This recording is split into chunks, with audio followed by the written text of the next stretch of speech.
Yeah, what's going on, party people in the place to be? I almost forgot my name. I go by the name of the BK Apologist, transmitting all the way live. New York is the city, Brooklyn is the borough. What's good? What's popping?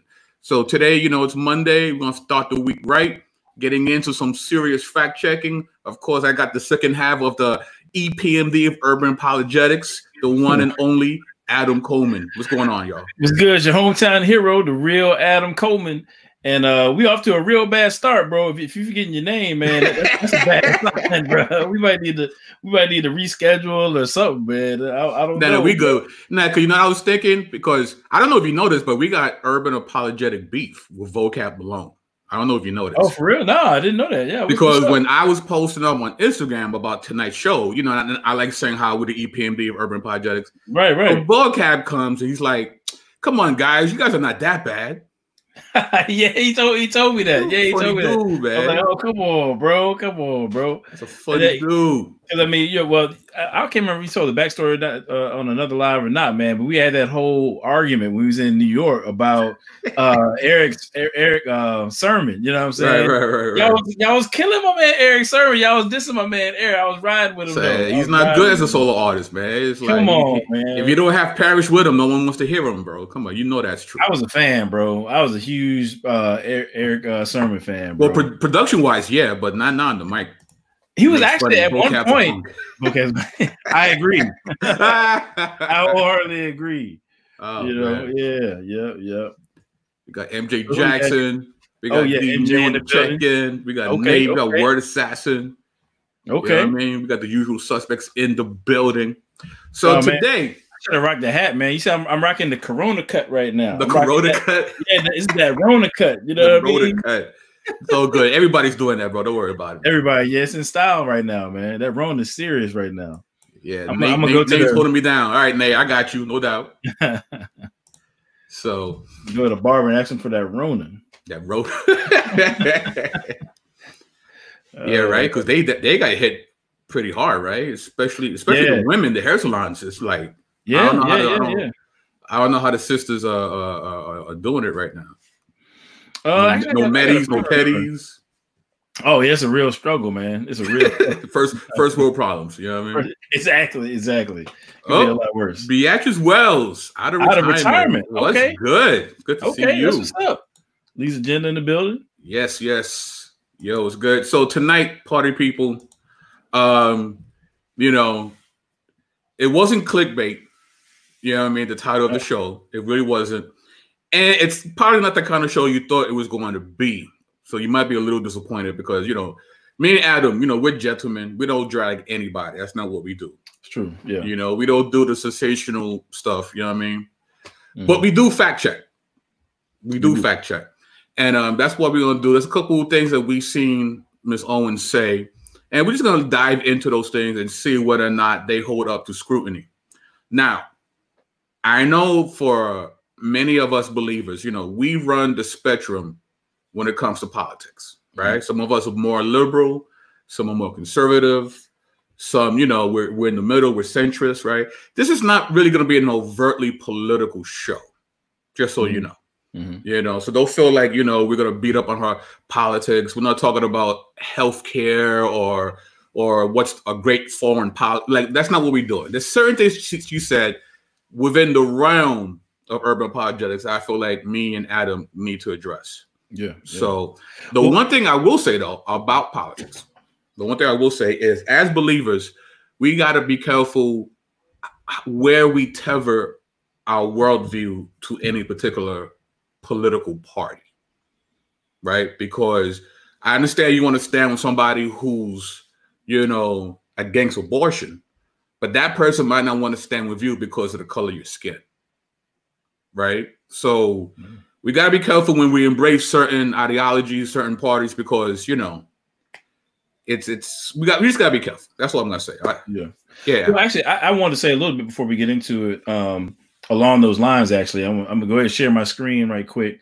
And you have to forgive me. I was kind of running behind and putting together some slides here, but I at least wanted to get some things to kind of communicate some of the major points of what I'm trying to express here.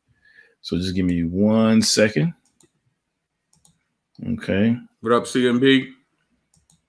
Is that Sharon right there? Yes, I got you. Okay, cool. Give me 1 second. I've stepped my game up in terms of Uh-oh. Oh, I think I have. Before I say that, let me make sure I don't become Teddy Riley on us now. Don't. Oh, shout out to Teddy Riley. Shout out to Teddy Riley. Shout out to Teddy Riley. Oh, shot. He was definitely better tonight.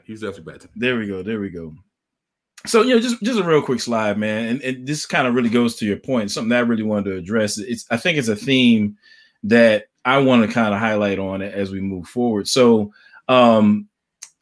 I agree with everything that you were saying as far as from a political standpoint. And one of my personal pet peeves is that I find, actually, maybe it's not even a pet peeve, but it's just something that I run into often, is that being a Black man and a Christian, right, holding views, particularly with respect to family, with respect to abortion, and even in regard to some aspects of economics. I find myself leaning, towards the conservative side, right? But then at the same time, there are other concerns that I have being a Black man in America, and some of the challenges that come along with that, where I feel like, the conservative side falls short. And now the opposite end of the spectrum is, I've got aught with the Democrat side as well. And I don't want to make it binary, because in reality, there's actually a spectrum of different parties out there. But, these are the two dominant ones. But, obviously I disagree with, the Democrats in a spectrum of issues, you know what I'm saying? And then there's some things where I agree. And so for me, it's not about, I say it all the time, it's not about right versus left. It's about right versus wrong. That's how I look at it. You know what I'm saying? It's about, really, I think sometimes if you kind of look at this slide right here, I think sometimes we jump into politics, social issues, and I really could put on here, kind of, analyzing history as well. We jump into those things, putting the cart before the horse, right? One way I like to put it is that, the ultimate questions like metaphysics, the existence of God, and, answering those big questions, those things are going to be kind of like way upstream. And then downstream from that is going to be ethics, the way things ought to be or ought not to be. And then downstream from ethics is going to be politics, your social issues, and how we understand historical events. You know what I'm saying? And so I think what happens is, we often get sucked into tribes, whether it be racial tribes, whether it be political tribes, whether it be a number of these, whatever tribe in the public square, right? We get sucked into those things. And it's almost like we forget that we actually need to get on the train a couple stops before. We need to make sure that we're coming from a biblical worldview first and foremost. If you don't have a biblical foundation, right, that's going to work itself out in a number of different ways as you engage issues in the public square, if you don't have that biblical foundation, then one way or the other, you're going to go astray. One way or the other, you're going to end up taking some wrong turns with respect to how you engage in politics, how you engage in social issues, okay? How you even understand, and this may sound crazy, but how you even understand what economic systems are more in line with the way that we are created in accordance with the Imago Dei. There's some economic systems that can't account for or properly handle the kinds of freedoms and the kinds of things that come along with being made in God's image. And so, I just wanted to say that, as Christians, to kind of maybe put a bow on it, as Christians, what we ought to be doing is taking stock of the biblical worldview and making sure we have that in hand as we go into engaging the world around us. You know what I'm saying? Last thing I'm gonna say about it is, and again, I'm trying to make it as concrete as possible, because I get so misunderstood on these issues. I have so many times where my conservative friends will say I'm too liberal, and my liberal friends say I'm too conservative. And I'm like, man, I'm just trying to be a Christian. Yep. You know what I'm saying? First and foremost, bottom line. I'm a sojourner in this world. I'm saying, and the way I look at it is, in the political scene, Christians, we have this bag of morals and values and so forth. I'm saying things that are right about the world, right? Morals and so on. And we've got this bag of ethics. And what happens is, we can look at the Democrat Party and find some elements that, some things that are in our bag that's in their bag, but not everything. And then when we look at conservatives, it's the same way. You know, there's some things in our Christian bag of ethics and values that are in their bag, but not everything. And so when you tie your your worldview, or basically don't give it its proper place in how you engage in the public square, and you end up being like too far to the right politically speaking, or too far to the left politically speaking, then you end up leaving some stuff out of your bag in order to fit in with that political faction that you believe to maybe be, you know, as close as you can get to, you know, what's right. But we need to take the whole bag with us. You know what I'm saying? So if you find yourself voting, you know, or aligning yourself with the Republicans, then don't lay aside the other values in the bag that are useful, for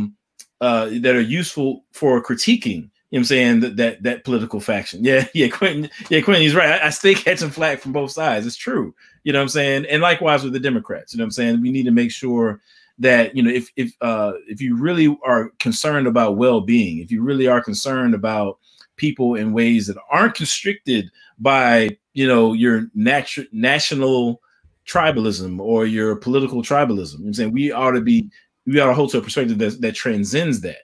You know what I'm saying?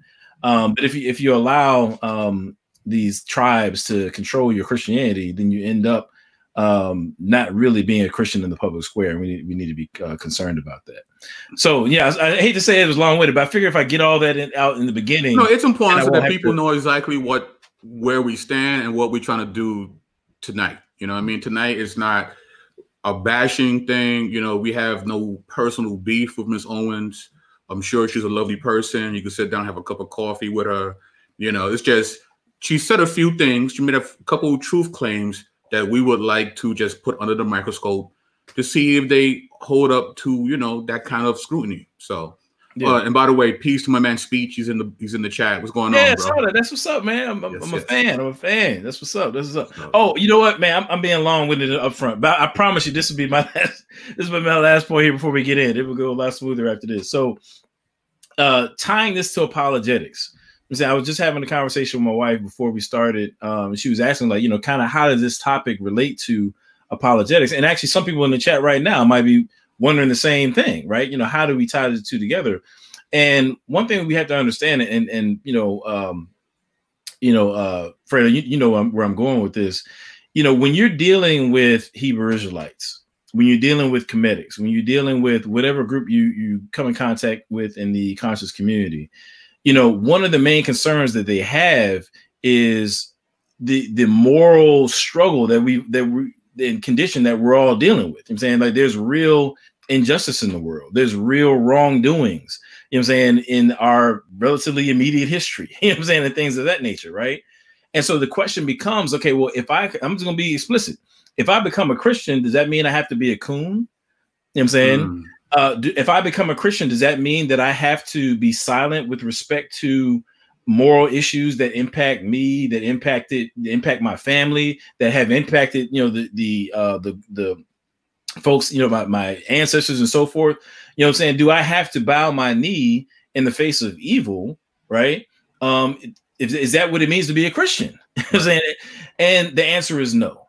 The answer is no. Now, the flip side of it is, you know, if you're a Christian, I also can't be like a Christian version of, you know, like the KKK or something like that, or some, you know, I can't hold hatred in my heart towards, let's be explicit, I can't hold hatred and vengeance in my heart towards white people, I'm saying, and then expect to, when I get to, you know, stand before the judgment seat of Christ, to be found in right standing.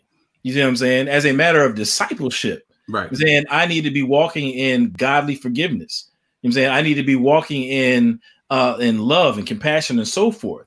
But saying at the same time, you know, we serve a loving God and we serve a just God. So just because I'm loving and compassionate doesn't mean that I can't stare injustice and evil in the face and say something about it or do something about it. Right. And so we hold those things in tension. And so I said that to say, for those who come to Christ, you know, through the ministries like yours and mine, Hope Prayerfully and so forth, I think that we do them a disservice when we don't take the step of giving them a model, I'm saying, for how to engage these kinds of things from a biblical perspective, right? And show both sides of the game.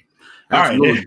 All right. and I've also, you know, when we have these discussions with people outside of our worldview, like Kemetic or the Moors or the Hebrew community. And when they bring up, you know, systemic racism, we can agree with that. It's like, yeah, you're right. These things are wrong and these things are wicked.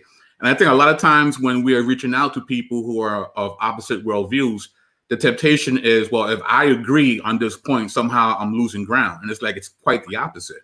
Right. You know, it's really important for these guys to know that, no, we see what you see. We see the wickedness too. Now, how we address the wickedness is probably totally different. But it's okay to be like, no, you're right. You're actually seeing what I'm seeing. And we both need to do something about that. Right. You know right. So, okay. Yep. Okay. Right, so with all that, yeah, I mean, let me bring the thing up here. And I mean, and as I'm kind of bringing up this clip, I guess, did you introduce the clip? Well, I don't know which clip. Actually, you've been looking at that a lot more, so you can introduce it. Okay, so this is an interview between Candace Owens. It's actually supposed to be. It's on the Candace Owens show. And I've already forgot. I can't remember. Well, basically, Candace Owens is a political pundit, if you will, or she's a voice in the public square, particularly in regard to political matters. And she's been front and center, at least over the last couple of years, maybe 4 or so years, being an African American and being very loud for the Republican Party, very ardent and consistent Trump supporter, and so on and so forth. And one thing that I find interesting, to her credit, I mean, I think that she's a very good writer. I think she started as a blogger, I believe, in terms of how she's got to where she is now. She's a very sharp writer. She's a very quick thinker, and she's gotten herself into some hot water within the African American context at times because she says things that are considered to be pretty controversial. You know what I'm saying? And I'm not sure how far you want to go with that. This is your show, so I'll kind of leave it there. That's good. But, but it's controversial. I mean, it is. You know what I'm saying? And I think that, actually, let me say this too, because I don't want, you and I, we try not to be one-sided. So one thing I do want to say is, to her credit, I applaud anybody who's willing to challenge the Democrat Party. I applaud anybody who's willing to challenge the Republican Party. I think that's what makes America what it is. Like, we don't live in a country where, if you speak out against a party or whatever, you're going to get strung up necessarily. You know what I mean? So, like, at least not physically. So, we ought to be exercising that right. And so I applaud people who take a stance on those kinds of things. I just vehemently disagree with her on certain points. And I think that, we'll kind of get into that as we go, Right, cool. So this is an interview between her and Dennis Prager. Dennis Prager is a very well-known, oh man, I got to figure out how to get out of this slideshow. Okay. MJ's being messy again. Uh-oh. It took him a while to get messy, though. He must be getting tired. He held back. Is that what it was? Oh, man. I don't see your screen, bro. I'm just now, I'm sorry. I'm pulling up the thing. So I'm going to have some sharp critiques, you know what I'm saying, for Candace Owens on some points. It just is what it is on that, but it's nothing personal. It's not personal. Absolutely. Never is. And it never is. Let me just find my marker here. Business. Right. You want to advertise for your channel while I struggle to find it, right? Listen, man, make sure you like, share, and subscribe to BK Apologist. You know what I mean? Tell a friend that it's him again. You know what I mean? MJ's Wallen, the Black Delegation. The Black Delegation. Uh-oh. Black Delegation. You know where that's from. Oh, I know it. You know what I mean? Yeah, WORLDVIEW knew. He's been waiting for this. I mean, I ain't gonna lie, I kind of have been too, though. I've been waiting to catch. No, I mean, but seriously, like, I mean, I know it's like a long preamble, you know what I'm saying? But I got to get this out, man. I got to get this out. Like, go ahead. My thing is this: real rap. Okay, if you, and I'm trying to be as objective as possible. If you look at the Republican platform, I'm saying there are elements of the Republican platform that do align with the biblical worldview. There's no doubt about it. That's fact. There's no doubt about it. That's fact. If you want to take an honest look at who's on the right side of the abortion issue, for example, right? I'm sorry, predominantly speaking, you're dealing with the Republican Party. So for that reason, if somebody is really passionate about like that issue or certain other things, I understand, you know what I'm saying? I'm not one of those people like, okay, well, if you're a black person and you're a Republican, then automatically you're a coon. I don't feel that way. I think that people who think, for themselves have a right to assess both sides and go which way they want to go. Absolutely. What I have a problem with, right, is when you have individuals who are willing to undermine or do a disservice to the ethnic group or whatever other group that they come from in order to fit in amongst those who are politically conservative. You know what I'm saying? And in the process, you know what I'm saying, lay aside the truth, you know what I'm saying, and lay aside what I think is morally correct, right? That's just what it is. And that's what I see here. And so when I see it, I got to call it out. You know what I'm saying, I have no beef because I know people. I know how y'all do. I know how y'all do. Y'all think we gonna just call her a coon for 30 minutes basically, and then get out of here. That's not what this is. It's weird, right? Because either you're a coon or you're militant, right? I'm like, no, I'm just trying to follow Christ. That's all I'm trying to do here. I'm trying to do, man. You know what I mean? The Democratic Party is not the kingdom of God.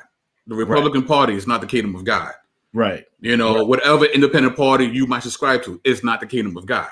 Right. You know what I mean? My loyalty is to God. You know what I mean? So and remember what I said, like, I mean, about like that you know, metaphysics, the big questions like that worldview question. I'm saying if you are out of step at that level, then once you get down to ethics and get down to engaging these political issues, right, you're going to be off base. And that's what I'm suggesting with respect to both of these individuals. You know what I'm saying? I'm saying that the biblical worldview is not properly kept front and center such that they end up making some pretty serious errors here, as we'll see. So there we go. All right. So with all that preamble, with all that said, all right, here we go. Here we go. Okay, oh man, you probably can't hear that. You know what? That's why. I gotta take out my headphones. Yeah. I didn't even think about that. Peace on man. Elenkus is in the building. My man CMB. We good? We ready? Yeah, let me turn my volume on. Make sure my mic up. Turn my mic up. Yeah, I'm struggling today, man. I don't know. I think it's that Rona got me, man. I'm like, it's that Teddy Riley. That's what got you. All right, yeah, I'm good. All right. I love why I love that you're saying this, and this is the reason why. So I actually gave my entire CPAC speech on now obviously I did not give my CPAC speech on Judaism or the Israel state, but I did it on slavery. And I said, why of all of the nations that have had slavery and that have slavery still today that exist in Africa, right? I went into Ghana. I talked about all of the countries that still have slavery today. Why are you picking on America? Why have we isolated America? And then I went and my thesis was really, human history is complicated. It was brutish. It was ugly. It was short. People died. We know that, right? We have now moved into, this is the first time ever that we've moved into this period of morality. I mean, you could go back to talk about the tragedies that were suffered during World War II. I mean, people are still alive and have seen things that you'd be like, oh my gosh, you couldn't wrap your head around. But what I hate so much about the left is that they make it seem like it's only the West. Right? It only matters when the West does it. That's right. And that's what they're really after. It's about demonizing the West, not helping the East. That has nothing to do with slavery. Was universal. The only serious question, if you're morally serious and the left is not, the only morally serious question is not who had slaves, it's who ended slavery. That's what I said in my CPAC speech. And you know who it happens to be? Gosh darn it, those white men. They were the ones that ended it first. Those white Westerners that we're supposed to hate. To make it worse, white Christians. And that makes it so much worse. And I did that my whole speech. I went through every empire. I mean, I'm like, and I said, what I realized fundamentally, Dennis, is the left has no idea that the world existed before 1776. Everything starts and ends with America. I'm going to go ahead and pause it there. So, oh man, you know, yeah. So, all right. So you see why we gotta do the show, right? This is why we gotta do the show. Now you understand why we're doing the show. This is why we gotta do the show, man. I mean, now through the entirety of the interview, there's and it gets worse. By the way, it gets worse. It gets far worse. I mean, there's a lot of cringeworthy moments. You know what I'm saying that was actually light compared to what we're gonna get to. You know what I'm saying? Now, the fact of the matter is this. Now, one key theme we're gonna see is when you have a little bit of information, that can be real dangerous. You know what I'm saying?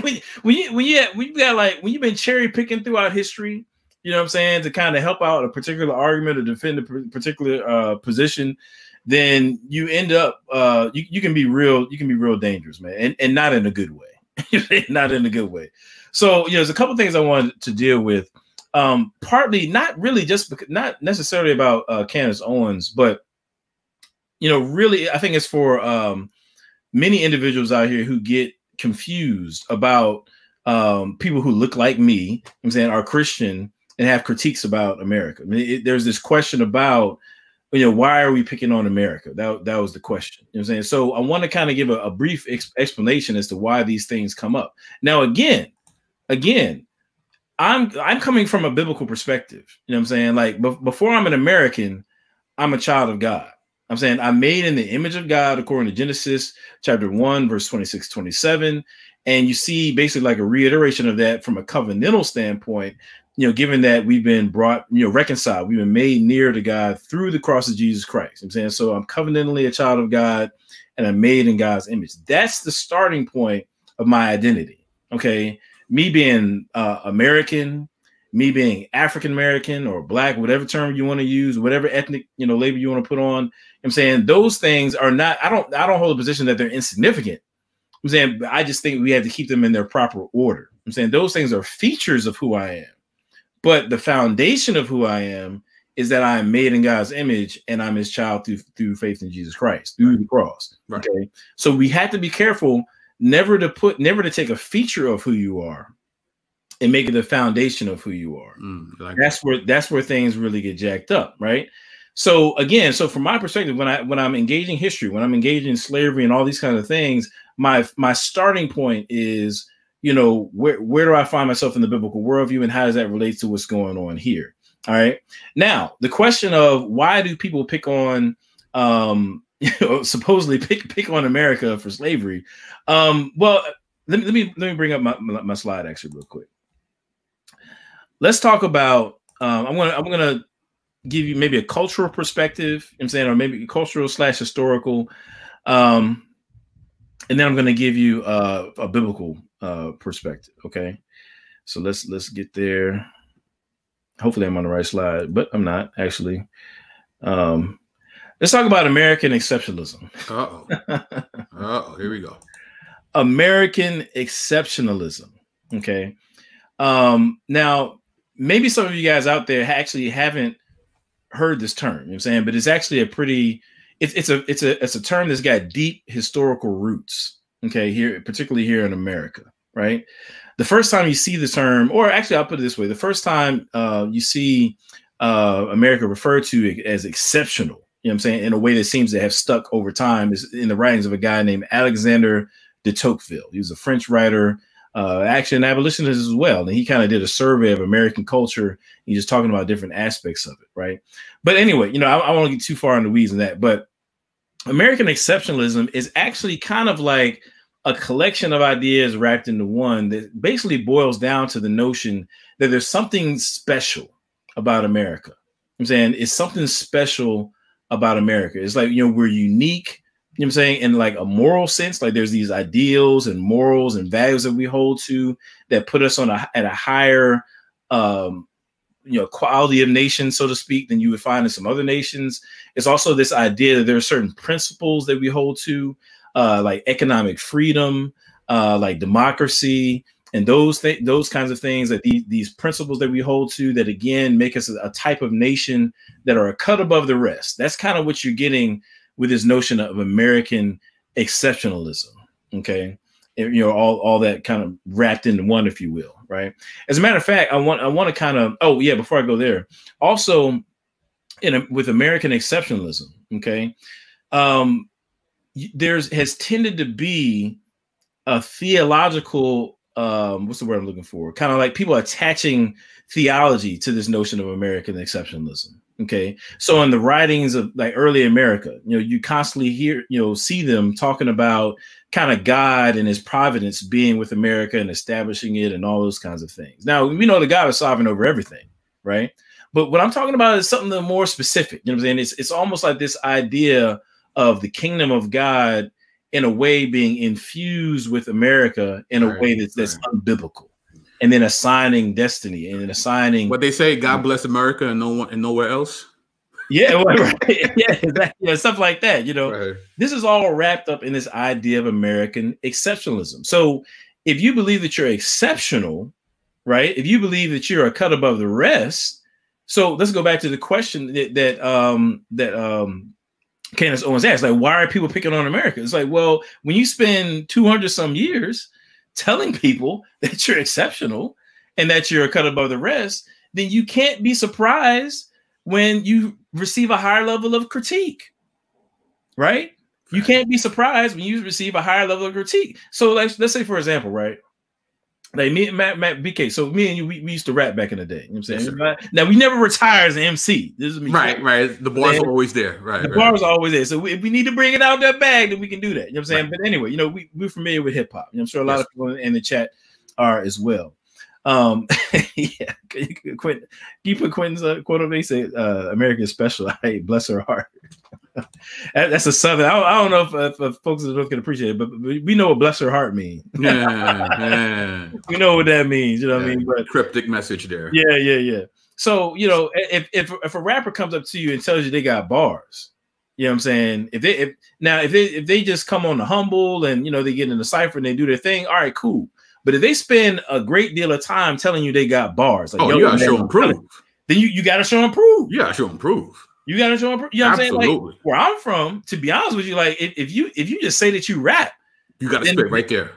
You got to. Yes. Let me get a 16. Yep. That's like literally that's like the knee-jerk response from anybody standing around when you say that you rap. Yep. You know what I'm saying? And the expectation is gonna be high because you told me you was nice. Right. You know what I'm saying? So if you do that and then you start spitting some old, you know, I ain't gonna, you know, diss nobody particularly, but if you start spitting some garbage, like you whack, then hey man, then you're gonna be judged more harshly than. In fact, I want to hear you spit. The more trash you talk about your spitting, the more I need to hear you spit. I gotta hear it. I gotta hear it now. I gotta hear it. And if you don't got bars, I'm gonna let you know. It's gonna be a problem. You know what I'm saying? Quickly. Right. So it's the same way when it comes to American exceptionalism. You know what I'm saying? For a long time, and it's not something. I mean, all nations, you know, big themselves up. I'm not saying that we're the only ones that do it. I'm just saying that this idea is present and has been thematic throughout American history. Absolutely. Right? And so you can't be surprised, I'm saying, when you say you're cut above everybody else, that people want to come see you and be like, look, all right, cool. Well, let me see what your track record looks like. You're telling me you're cut above everybody. Let me see what your track record looks like. And then don't get mad when people do want to see the Carfax. You know what I mean? Right. That's good. Yeah. When they want to see the Carfax. Exactly. Now the reality is this. We live in the information age, right? And so people have access to information far more than they did back in the day. Oh, yeah. So when I was growing up, you know what I'm saying, and generations before me, you know what I'm saying, you have your history book, like your 6th grade version, you know what I'm saying, of what American history is. But now kids can go back to the internet and be like, you know, they can get on the internet and start typing stuff up and be like, dang, man, but they didn't talk about this, though. Yep. They didn't talk about that, though. Why we didn't learn about the Tuskegee experiments? Why we didn't learn about this aspect of slavery? You know what I'm saying? Why we didn't learn about this or about that, right? Facts. So I think what's happening now is from more of a global cultural standpoint, you're having more questioning because people have access to information such that they can kind of reappraise, you know, this what they've been sold is as American history. Now I'm of the perspective of this. Now I'm not one of those guys.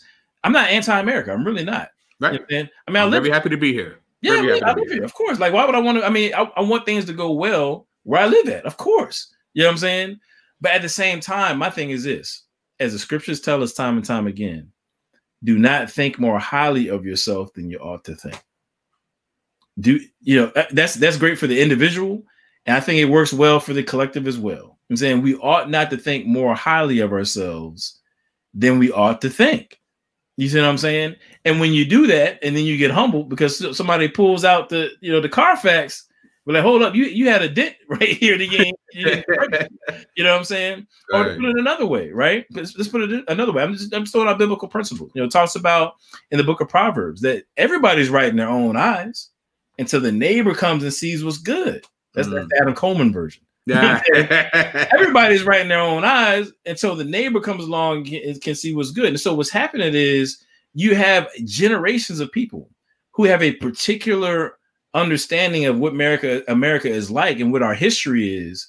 And then when that neighbor comes along and says, well, yeah, you know what, but what about this right here, though? You know what I'm saying? Like, you know what, actually, whether you like Kaepernick or not, whether you agree with him or not, it is the case that stanza in the national anthem is real suspect. You know what I'm saying? It says some real suspect things about what America was doing during the War of 1812.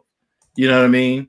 So I know I've been saying a lot. I got another point on that, but I don't want to monopolize it. Are you good or? Nah, yeah, man, keep it going. Okay, cool. So from a cultural standpoint, from a historical, because you know what I'm waiting for. Oh, I know. We're about to get there. You know what I'm waiting for. Okay. We're about to get there. But I'm just answering the question: why are people just picking supposedly picking on America?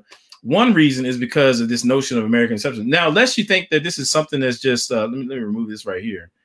You know, I think this is particularly relevant to this discussion with Candace Owens. Let's take a look at the Republican Party. Let me see. Let's take a look at their oh shoot, I think no, that's the wrong one, I think. Oh, my bad. It's all good, Teddy. I know I'm struggling, bro. I'm struggling. All right, hold up. Oh no, actually that was right. All right, hold up. Where is it at? Oh, here we go. All right, so this is from the GOP website. This is from their website. Okay. All right. Okay. And you can see that you see right there. Front and center. Front and center. We believe in American exceptionalism. This is in the preamble of the Republican platform. This is their platform where they list out all the points that they subscribe to. They've got like 5 or 6 different sections. And in the preamble, in the very first section, the first thing you see is we believe in American exceptionalism. We believe the United States of America is unlike any other nation on earth. We believe that America is exceptional because of our historic role, first as refuge, then as defender, and now as exemplar of liberty for the world to see. Wow. Right? So those are pretty high words. Now let's be clear, right? Republicans, like the Republican Party, is undergirded, if you will, by the ideology of conservatism.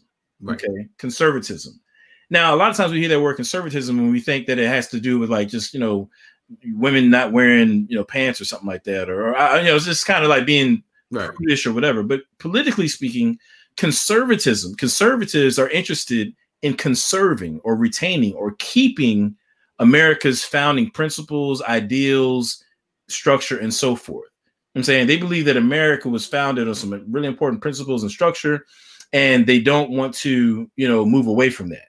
Okay. So this idea of American exceptionalism and, our historic role and all this kind of stuff, they believe this to be reflective of what America really is like and has been historically.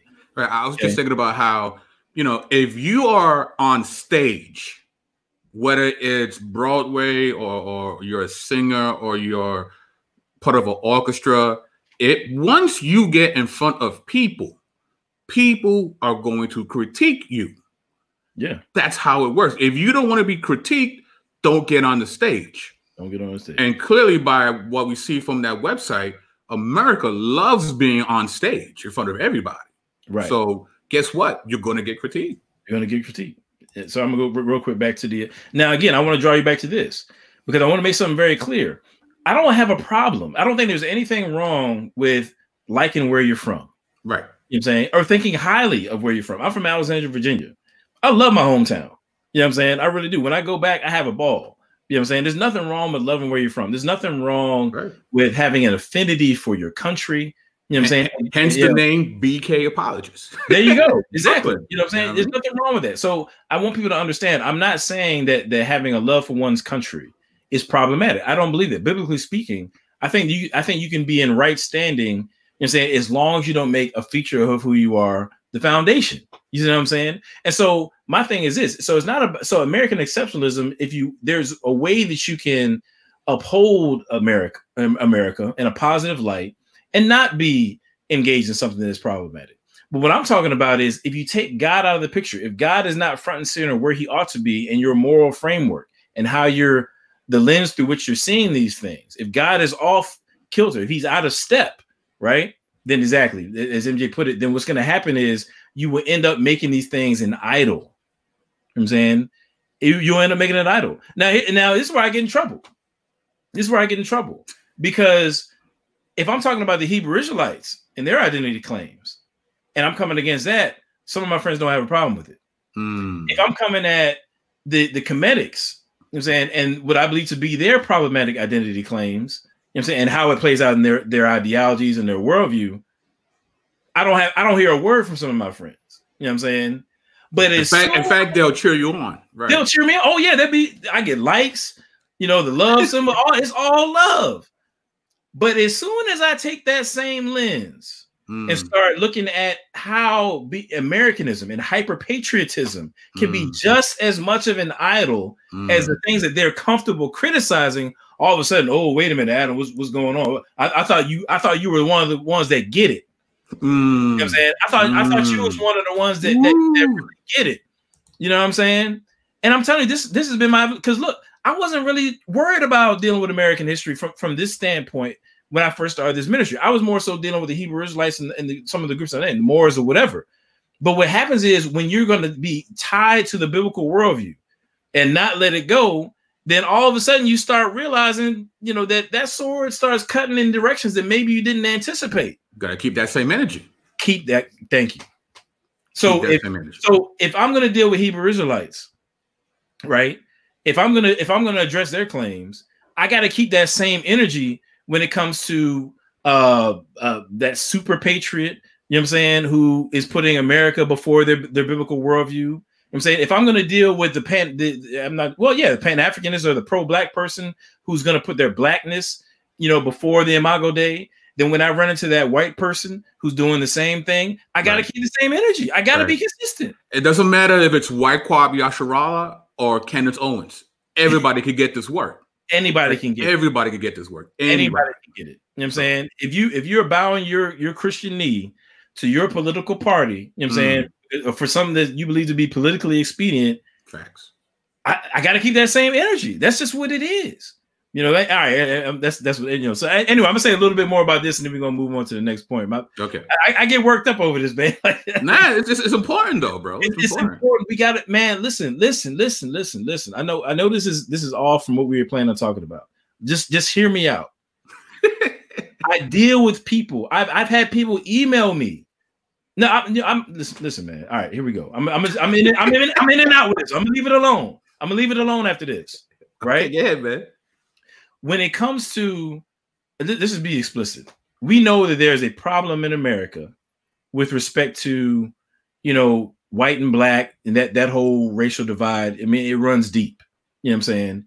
I spent a lot of time harping on how Christianity is not the white man's religion.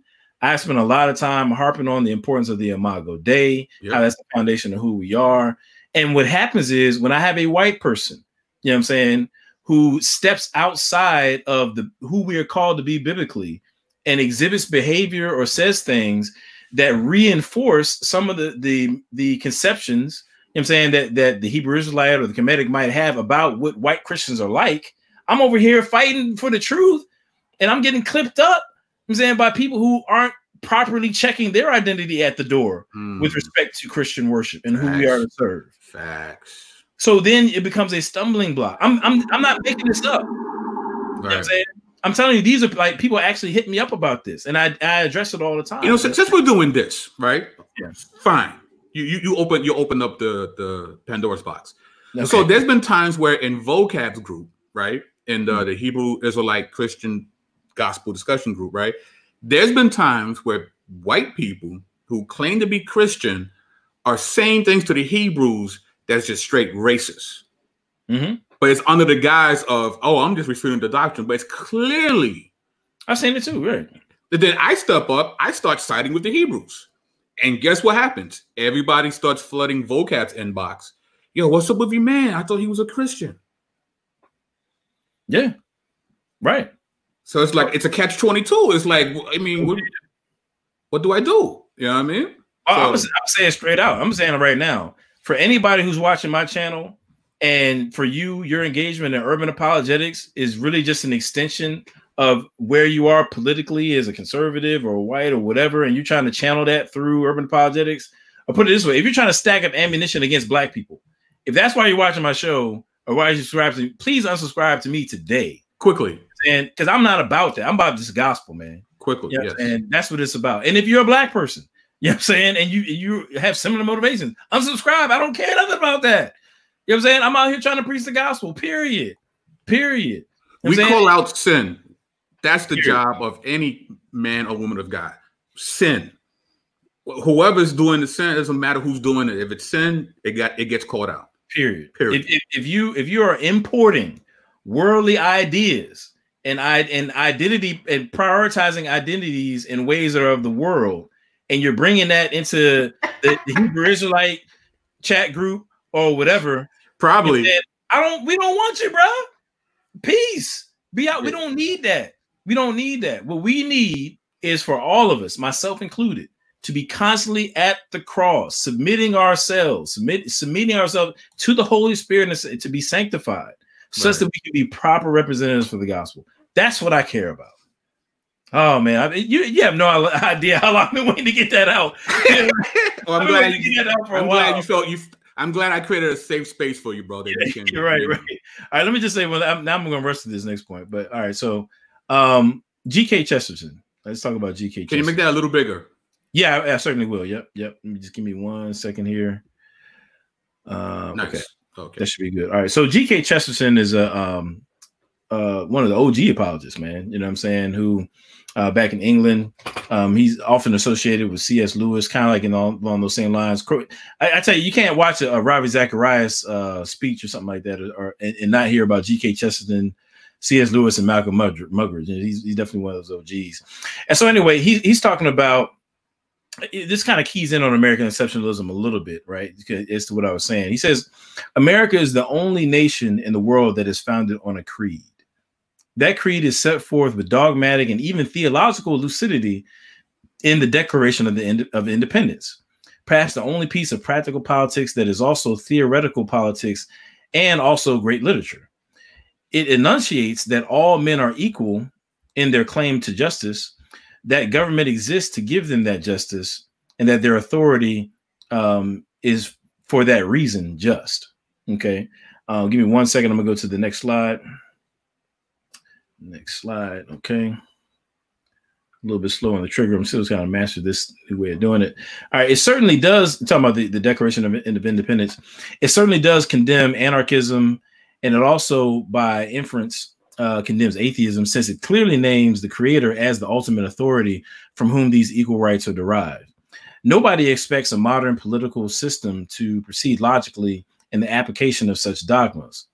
And in the matter of God and government, it is naturally God whose claim is taken more lightly. The point is that there is a creed, if not about divine, at least about human things. Okay, I'm gonna leave that there for a second. Now, here's the reason why I bring that up. Now, first of all, this is just, again, from a global standpoint, or from a universal standpoint, if you will, societies that are closer to, or you can say maybe approximate closer to the world as it actually is, will likely function better than societies that don't. You know what I'm saying? So, for example, you know what I'm saying, if you have a society, so for example, let's go with the this notion that you have a creator from which rights and justice flows, right? That's in the Declaration of Independence. Right. Now, we know that the individuals and that collective of people who penned that, you know what I'm saying, and were implementing it initially, we know that they didn't live that out, you know what I'm saying, in its entirety, obviously, because you had slavery going on. Right. Nevertheless, you do have these ideas that are interwoven in the fabric of how society here in America began. And fortunately, later on down the road, abolitionists were able to appeal to these ideas and gain some traction in arguing against slavery, right? But that wouldn't have been possible if those ideas weren't interwoven within society. You know what I mean? So that's my whole point, is that societies that are closer to the biblical worldview, aka the world as it actually is, than those that aren't, will likely function better and be, you know, more moral and so on and so forth. I'm saying, now with that being said, again, I'm answering the overall question of why we're picking on America. Now, from my standpoint, I gave you the kind of cultural reason, but from my standpoint, it's because of what I'm about to follow through with here. Okay. Knowledge and accountability.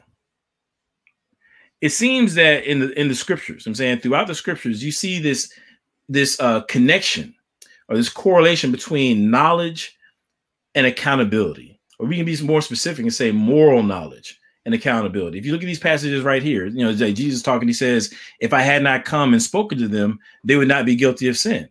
But now they have no excuse for their sin. I'm saying why? Because they know better. You know what I'm saying? Likewise, it's kind of echoed in James chapter 14, verse 17. If anyone then knows the good they ought to do and doesn't do it, then for them it is sin, right? Romans 1:28. For since the creation of the world, God's invisible qualities, his eternal power, his divine nature have been clearly seen, being understood from what has been made, so that people are without excuse, right? So because there's this general revelation, right? We're talking about Romans 1:28, you know, we don't have an excuse. We can't say that we don't know that God exists and there's this moral order. We can't plead ignorance, right? So again, there's this connection between knowledge and accountability. You know what I'm saying? In other words, if you knew better, then it's expected that you ought to do better. Right. You know what I'm saying? Right? So with that being said, when you're dealing with America, you have the presence of the Christian worldview everywhere. You know what I'm saying? Like it's you know, the Christian worldview was, you know, there's Bibles all over the place. You know what I'm saying? You know, as a matter of fact, if somebody had a book in their home, I'm saying, you know, it probably would have been the Bible. You know what I'm saying? Right. More so than some other books that they may not have had, you know, money to print or so on and so forth. Right. So when you're dealing with the founding of America, you know what I'm saying? We're not dealing with people who didn't have access to God's special revelation. In addition to general revelation, they had access to God's special revelation in scripture. You know what I'm saying? The biblical worldview had been present over in Europe for centuries, even prior to the founding of America. So we're not dealing with people, you know what I'm saying, who just had no way of knowing that stripping mothers from their sons and selling them down the river was a problem. You know what I'm saying? We're not dealing with people who didn't know no better. You know what I'm saying? There has always been a biblical anti-slavery witness on American soil from its very founding. You know what I'm saying? That has always been the case. Thomas Jefferson, I tried to get the quote, but I was, you know, a little slow here today. But Thomas Jefferson himself says that he shudders to think. There's one quote where he said he shudders to think that God is just and that his justice will not sleep forever. He was referring to slavery. And then David Walker, I'm saying, what I believe to be the first anti-slavery pamphlet, at least by an African American, you know what I'm saying, was written by a gentleman named David Walker. And in that pamphlet, he's taking the biblical worldview and chastising the whole chattel slavery system. And he actually even says in there that actually slavery is not going to be overthrown by black folks, you know, rising up.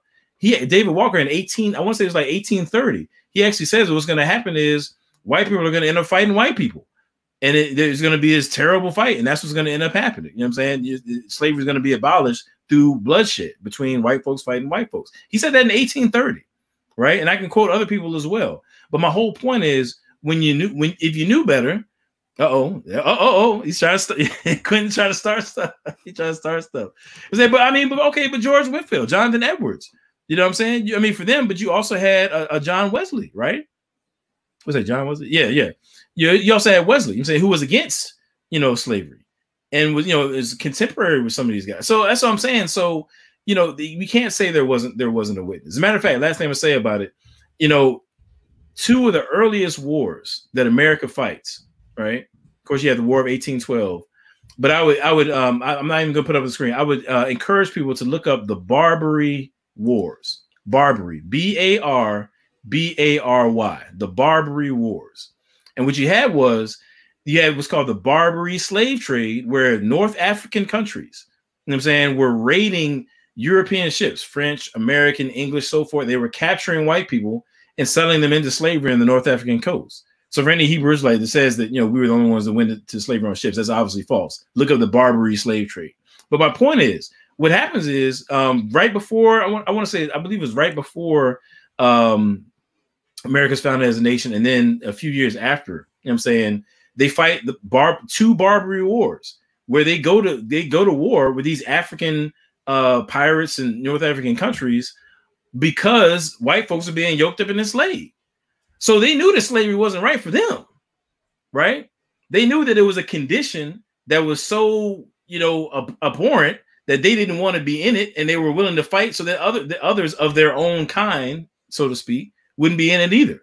Right. So it's not like they didn't know that there was a problem with slavery. You know what I'm saying, coming into America being established. So again, why, you know what I'm saying, do I think it's appropriate for a Christian for us to have strong critiques? I'm gonna be very explicit here, because to whom much is given, to whom much is given, much is required. And when it comes to the biblical worldview, truth is more important than any nation. You know what I'm saying? Truth is more important than any nation. We have to understand that we're sojourners in this world, and we can't allow people to take their sin and do it like Adam and Eve did in the garden, take fig leaves and put it over. Like, oh yeah, but what about World War II when we saved all those people? And what about this? All the good that we've done. You know, that's great, but fig leafing, we're not with that. You know what I'm saying? All have sinned and fallen short of the glory of God. And if in any way you want to prop yourself up and make yourself more clean than your track record actually shows, the gospel is going to get right at it and say, no, you got to get to the cross. Then you can't cherry pick positives through your own history and make yourself look good. No, you got to get to the cross, man. All right. that was it right there. That was that's your campaign speech right there. It might have been. I'm sorry, man. My fault, man. Bro. I was just going, man. I'm loving it, and I'm sure the people are loving it too, man. So I hope so. I might have cost you a couple of subscribers though. I'm good with that. If they left because of that, it was worth it.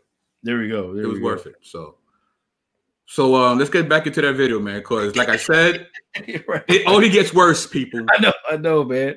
I know it only gets worse. Like 45 minutes later, yeah, let's get back into that video. No, but what you said was really important, bro. Really. Yeah, man. I mean, it's like the dude Dennis Prager. He ended that clip by saying the only important question or something like that for only moral question is who ended slavery. Well, that's obviously not true. You know what I'm saying? Right. Like, obviously, we need to take all these other things into account. The most important thing is where you stand before Christ. That's the most important thing. But facts. I already spazzed out on that. Let me find out where I'm supposed to be here, and we'll get to that next clip. I promise I'm gonna fall back on this next clip. Y'all ain't got to worry about me preaching another sermon on this next clip. That was my sermon right there, man. That was my sermon right there. All right. Am I sharing already? No, you're not. Okay. That Teddy Riley spirit got me again, man. You possessed. I'm messing up. Oh man.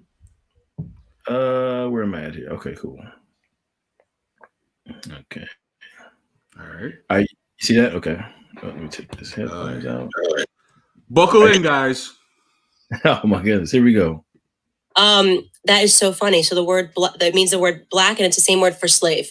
That's incredible. And I say that is kind of what I've realized the uphill battle has been, because when I look at people and what they seem so aggrieved about and so angry about, that's the common denominator, is that nobody knows that there was a world before America.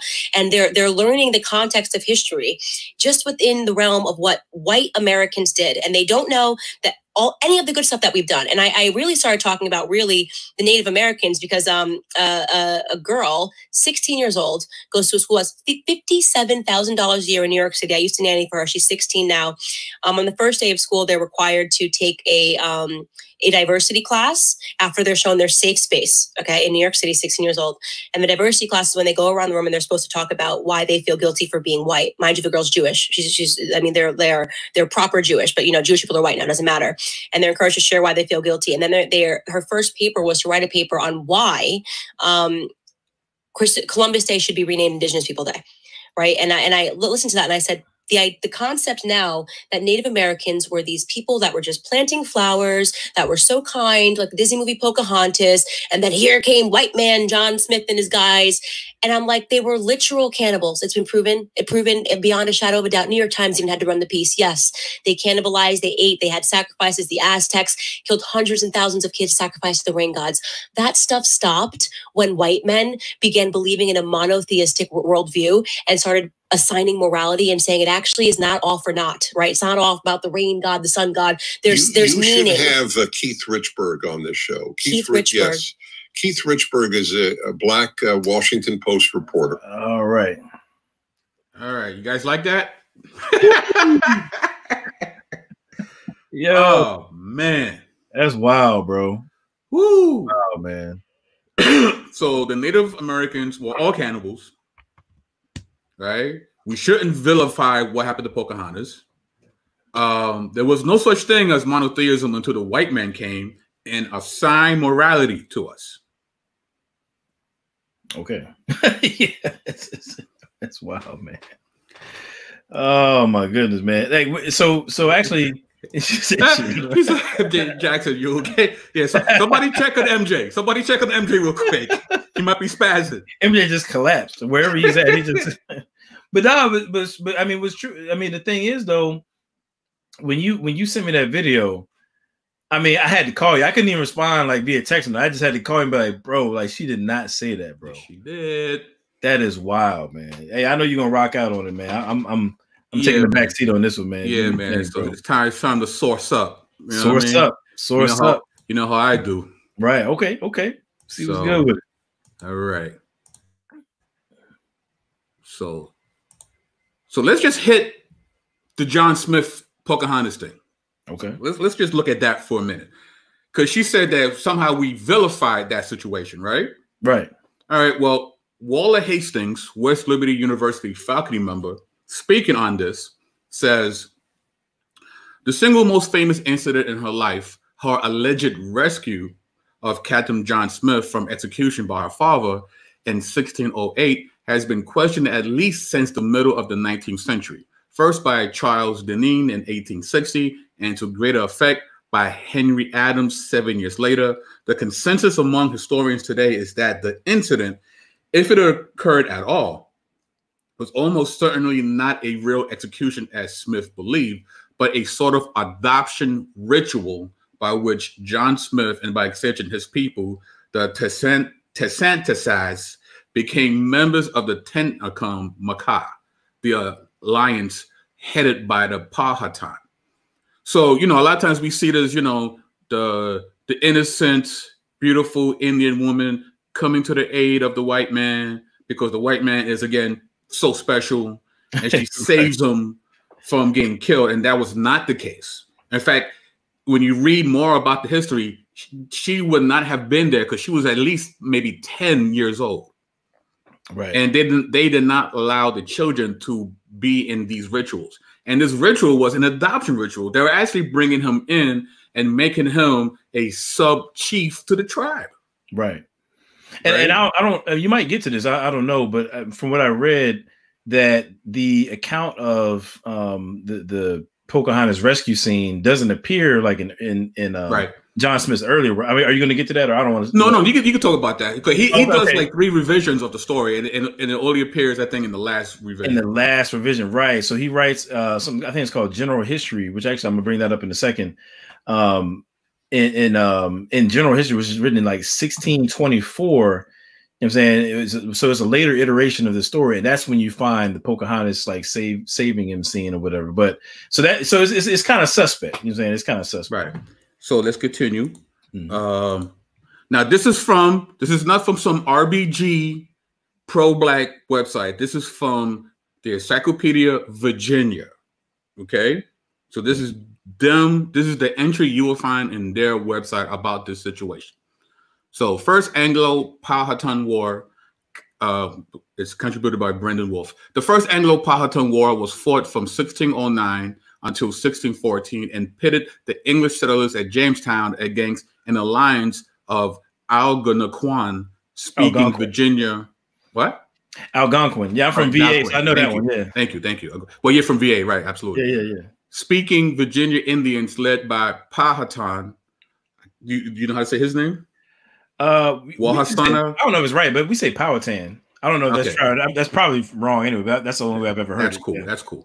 After the English arrived in Virginia in 1607, they struggled to survive the terrible drought and cold winters.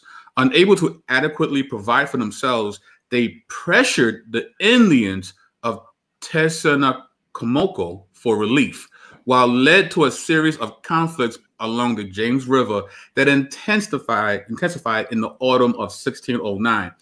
Powhatan ordered something like a siege of the English fort, which lasted through the winter of 1609 to 1610 and precipitated the so-called starving time.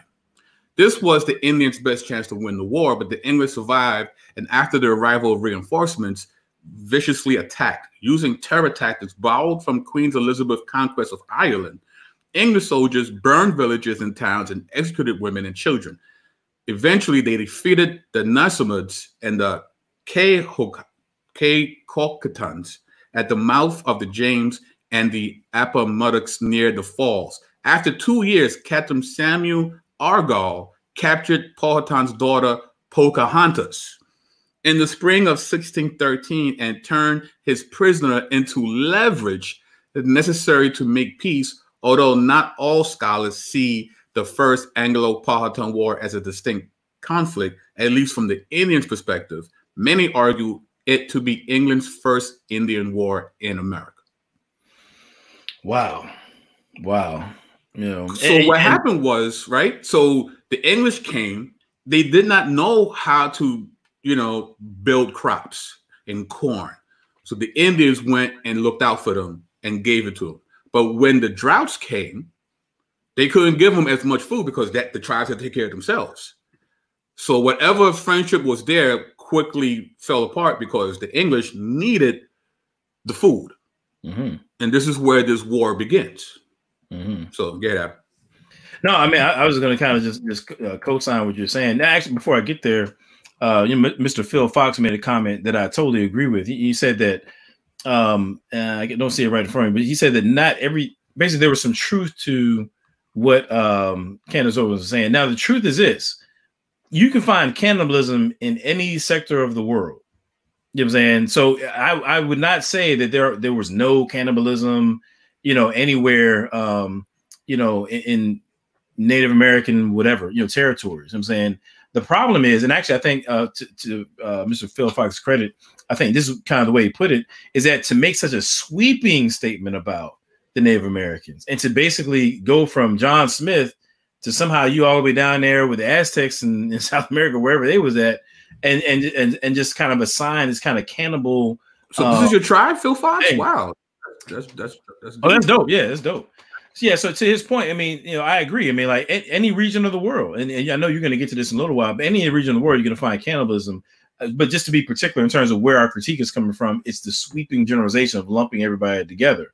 Because the fact of the matter is, actually, now I didn't know this until we were studying for this joint right here. But apparently, the term Caribbean derives from the Spanish word cannibal, right? Because as your boy, well, not your boy, but as Columbus, you know what I'm saying, was doing his thing, you know, he's like, you know, 8,000 miles off course, whatever, he ends up in the Caribbean. You know, Europeans had already had this idea that if you go, you know, kind of off the map, so to speak, you're going to end up running into, you know, some cannibalistic people that are terrible and right. Yeah, as in scary, you know, and that sort of a thing. So they, you know, the Europeans had that in mind when they ran into, you know, Native Americans and so forth. You know what I'm saying? But it's like this kind of cannibal myth. You know what I mean? I don't want to get too far ahead. Right. But, you know, but again, you know, we're trying to vilify. We're not. Even America recognizes what happened to these Indians. Right. Oh, as a matter of fact, itself says it. Just, I mean, I'm not going to repeat what you said. Yeah. But just to show another source, I mean, let's go to the Library of Congress. Let's go. You know, let's see. You see, yeah, probably can't see. Let me see if I can expand it a little bit. Oh no, it's not gonna let me. All right. Oh, there we go. Okay. Oh, okay. Does that expand? Yeah, it's like super. Yeah. Okay, let me bring it down some. All right. Okay, so if you can see this paragraph in the middle, it says, as the colony's fortunes deteriorated during his first 2 years, Captain John Smith's leadership saved the colony. Part of his leadership involved exploring the area and establishing trade with local Indians.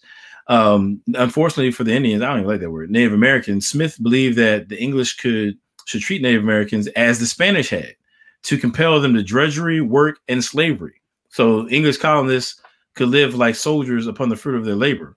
Thus, when his negotiations with Native Americans for food occasionally failed, Smith took what he wanted by force. That's from, and I'm gonna put the link in the chat. That's from the Library of Congress, y'all. You know what I'm saying? Like that's not from like some sort of, you know, fringe, you know, Black Power, right, RBG.org, right, it's, right. It's the Library of Congress. You know, so I wanted to bring that out because we're not like just picking biased sources, right? Right. So, you know, again, we just had to be very careful. Well, I think she should have been, you know, more careful in terms of her comments, man, and being more precise. You know, like I said, a little information can be real dangerous if you out here mishandle it. You know what I'm saying? But I'm gonna let you get back to your thing. Yes, sir. So let me see. Yeah, cool. So, she brought up this article in the New York Times about cannibalism by ancient Indians. Now, what was her claim again about the Indians? Oh, she said they were cannibals. Period. There's no doubt about it. Period. Period. Right. So it says here, new data suggests some cannibalism by ancient Indians, right? It then says here, scientists have found what they say is the first direct evidence of cannibalism among prehistoric Indians in the American Southwest. Which means there's not a whole lot of evidence of this. Right. This is the first time they found anything that led to this claim, right? So another part of this article says here, the research team described and interpreted the findings in a report being published in today's issue of the journal Nature. In the accompanying commentary, Dr. Jared M. Diamond, and an anthropologist at the University of California, Los Angeles, called the research, quote, compelling evidence of the practice of cannibalism by some ancestral Indians. So again, she made this sweeping generalization. And this is from research of this one place that they found that, quote unquote, is compelling evidence by ancestral Indians. Yeah, and you know what? Actually, can you go back for a second? Sure. Because I was just looking at the paragraph right below where you had the red line. Oh, yeah, true. I didn't see that. Right. The redlining, but it said the chief descendants of the Anazi are the Hopi and Zuni tribes. Right. You know what I'm saying? Which have never practiced cannibalism and object to archaeologists' inferences of cannibalism by their prehistoric ancestors. So I wanted to read that because, again, I mean, to your point, they're just saying that there's some cannibalism, by some ancestral Indians, and they're actually outlining, those who they believe to have been descendants of those tribes. I mean, so you can't just, now, granted, I don't know how many tribes there were, of Native Americans. I believe it was like well over 200 or something like that, is my understanding. Maybe Phil Fox can school us on that, but the point is, we're not talking about like this widespread practice among, those who might be ethnically described as this is what they all did. Like this is what they all did. I mean, it's not all even the time. Right. In the very article that she cited, it's not even close. Right. Right. So yeah, so they found the way they figured this out was they found prehistoric feces. And within the feces, they found some proteins that you could only find if someone ingested another human being, right? So, but this also talks about that there was it's a particular place, right? I forgot where they said it was, but it led to an investigation of a community of 70 to 125 people that existed between 1130 and 1150 AD. So this finding was found in a particular place within a company of people no more than 125. Right. So how do you get that from they were all cannibals? Yeah. And the thing about it is too, Phil Fox, man, this seems like it's his wheelhouse because he's right on point because he asked the question, could this have been a hardship situation? And I think you're going to get to that in a minute, but that's very perceptive. But I mean, what tripped me out is that she came so strong with it, bro. Like she was like animated, like, no, they was cannibals, period. Like just boom. You know what I'm saying? Like she came like with the hammer. I'm like, fam, like you like dead wrong, B. Yeah, Mr. Phil Fox. It says it was a time of severe drought, one of the worst in the American West in the last 2,000 years. And this provoked conflicts between farmers who had settled there and intruders from surrounding areas. So yeah, it was a very distraught time. Right. This is from a small place in America, no more than 125 people. And this was the first evidence ever of cannibalism, because now there's been stories propagated by, colonialists that all Indians were doing this. Mind you, this is the first time they found evidence, and it's within a small grouping of 125 people. That's it. That's it. And because there was a drought and there was no food. Yeah. And we know throughout the world, we've heard of cases just like this. So this is not an Indian thing. You know what I mean? Right. So anyway, we're talking about prehistoric, Indians, right? Mm-hmm. Mm-hmm. All right. What about prehistoric Europeans? Huh? So, cultural cannibalism as a paleoeconomic system in the European Lower Pleistocene, the case of level TD6 of Grandolina, Sierra de Atapuerca, Burgos, Spain. Now, remember, we found a small group. They're talking about a paleoeconomic system, right? So the quote here, human cannibalism is currently recorded in abundant archaeological assemblages of different chronologies. The TD6 level of Grandolina, Sierra de Atapuerca, Burgos, at more than 800 Ka is the oldest case known at present. Wow. The analysis of cranial and postcranial remains of Homo antecessor has established the presence of various alterations of anthropic origin, cut mass, and bone breakage, related with exploitation of carcasses. The human remains do not show a specific distribution, and they appear mixed with lithic tools, bones, and other taxa. Right? This is from the same report. Both non-human and human remains show similar evidence of butchering processes. The stratigraphic evidence of the new increment of the collection of remains of Homo antecessor have led us to identify a succession of cannibalism events in a delayed temporal sequence. These data suggest that hunting strategies and human meat consumption were frequent and habitual actions. The numerous evidences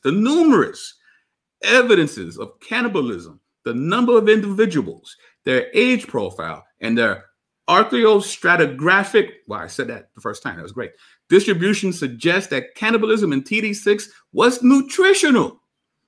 This practice, accepted and included in their social system, is more ancient cultural cannibalism than has been known until now.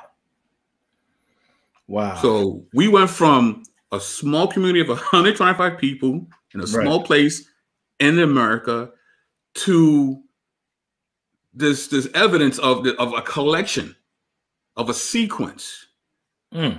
Hunting strategies. Consumption was frequent and habitual. That's crazy, man. This was the order of the day for prehistoric Europeans. I'm telling you, man, you know, in the summertime, summertime's coming up. You know what I mean? And typically go over people's houses for like 4th of July stuff. You know, they break out that grill. You be like, oh man, that's what's up. But back in that time, somebody break out the grill. Like, no, it's not what's up. It might be me. It might be a rap. You know what I'm saying? Like, yeah, you don't want no parts of that, bro. Yeah, the comparison is like saying the Donner Party represented all American settlers. Yeah. Yeah, shout out to CNB. Yes, what's up? Yep. But man, so he said, man, they had cannibalistic fast food chains out that joint. It was real. But it gets worse, guys. It gets worse because actually, funny enough, I started studying this a couple years ago, dealing with accusations about Africans being a bunch of cannibals and stuff. Right. I had to stop, man, because it just grossed me out, man. I just couldn't even. I mean, there's literally a whole field of study on cannibalism. If for anybody who wants to research it, you know what I'm saying? I had to leave it alone. It was creeping me out, bro. Yeah, it's crazy. And here's another paper from another place they found, the paleogenic research at the El Cedron Neanderthal site. So it says here, many of the recovered bones display unequivocal signs of anthropic activities that have been associated with cannibalism at other Neanderthal sites as well as in modern humans. Among the signs found are cut marks, percussion pitting, inner concordial scars, adhering flakes, internal volt release, and typical breakage patterns. Cut marks have been detected in some cranial vaults, mandibles, and postcranial elements. Immature skull bones, frontal, temporal, and parietal, show a higher frequency of cut marks than adult skulls, which means they ate kids, possibly indicating skinning processes. It seems clear that many, if not all, of the El Cedron individuals were intentionally defleshed by other Neanderthals. Jeez, man. These cats was wilding, B. Okay? But you want to talk about all the Indians with cannibals. Right? Oh, we're going to keep it going, though. So this is just prehistoric. let's fast forward to, you know, centuries of cannibalism. Now, man. What we're going to talk about is the Crusades.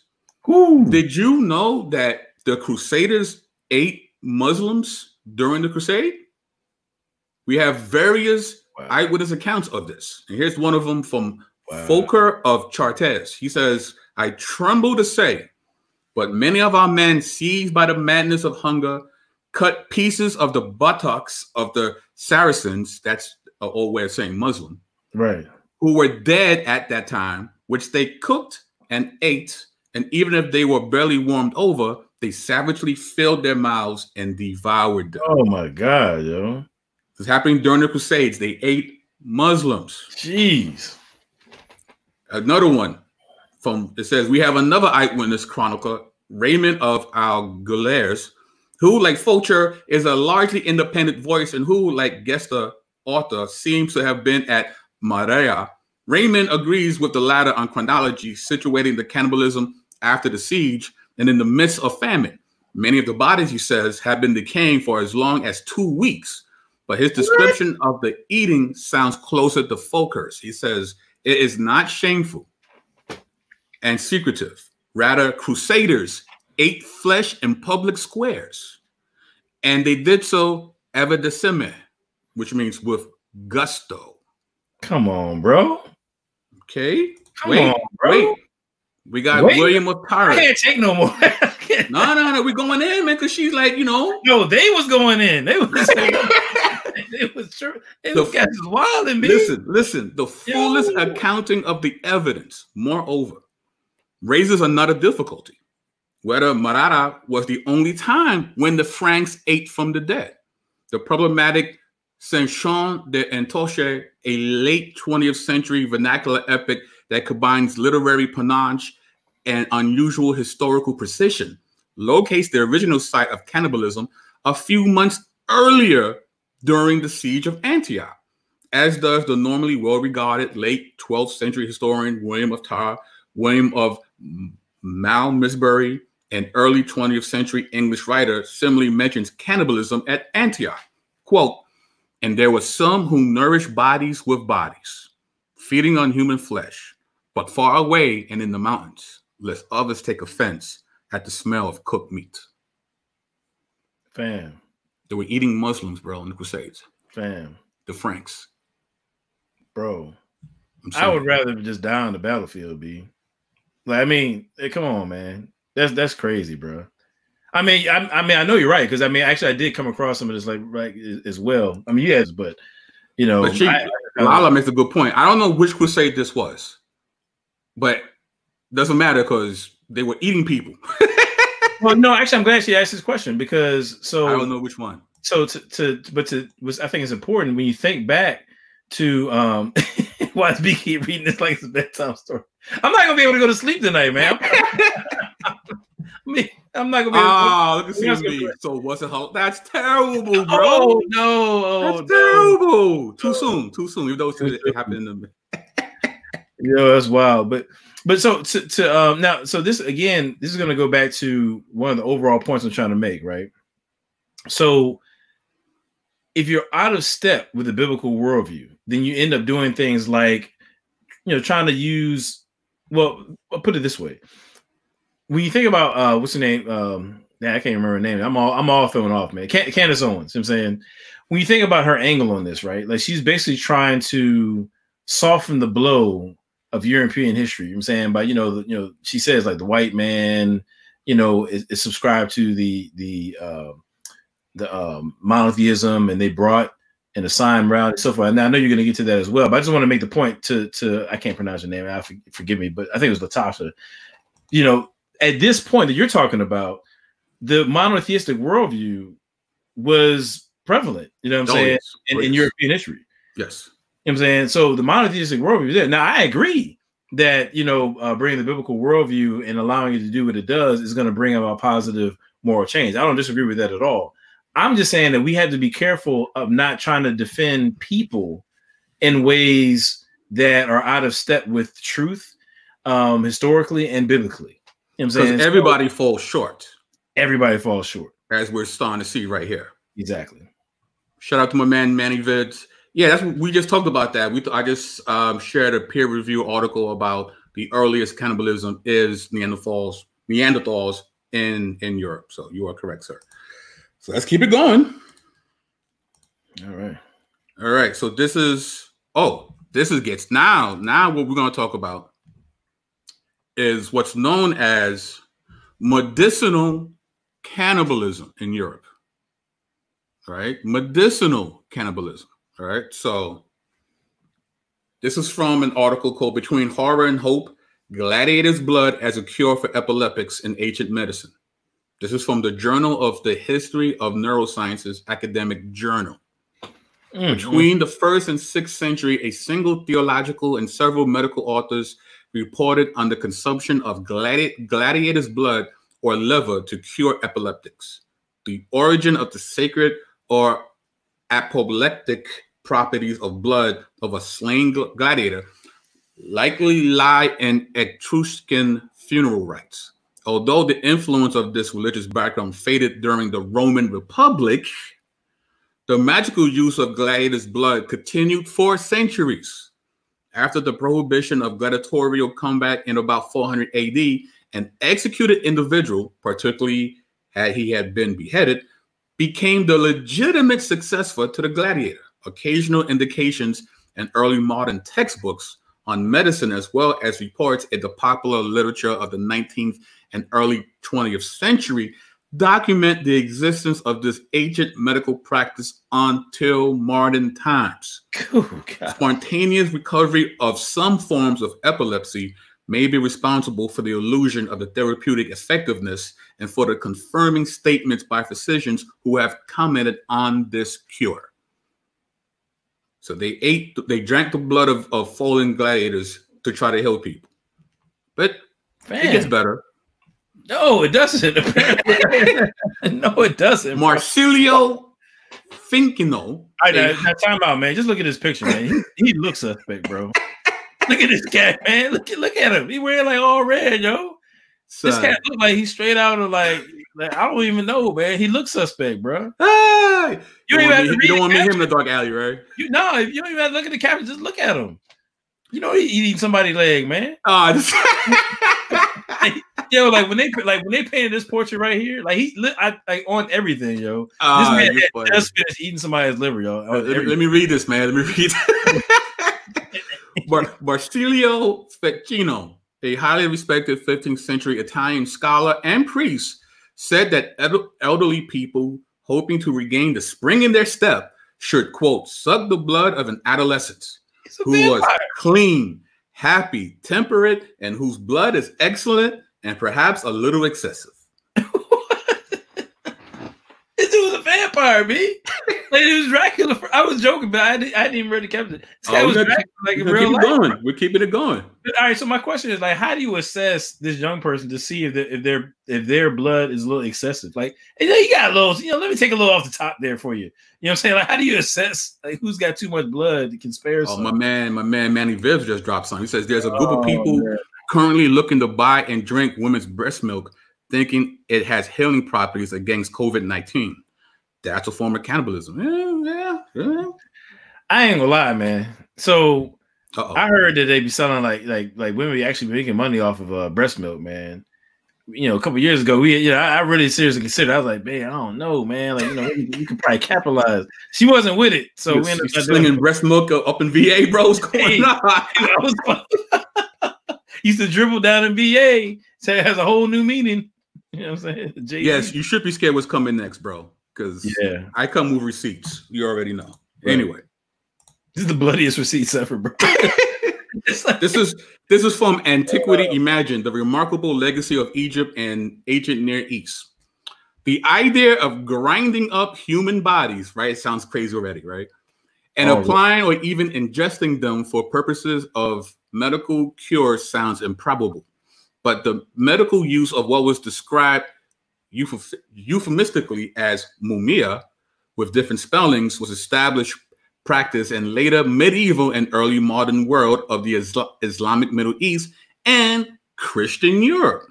The practice evolved through stages of transformation, from the medical application of bitumen to similar use of the vicious black substances which came from the wrappings of mummified bodies, then to the use of ground up mummified bodies themselves, and finally to a trade in fake mummies through the fraudulent use of relatively recent corpses.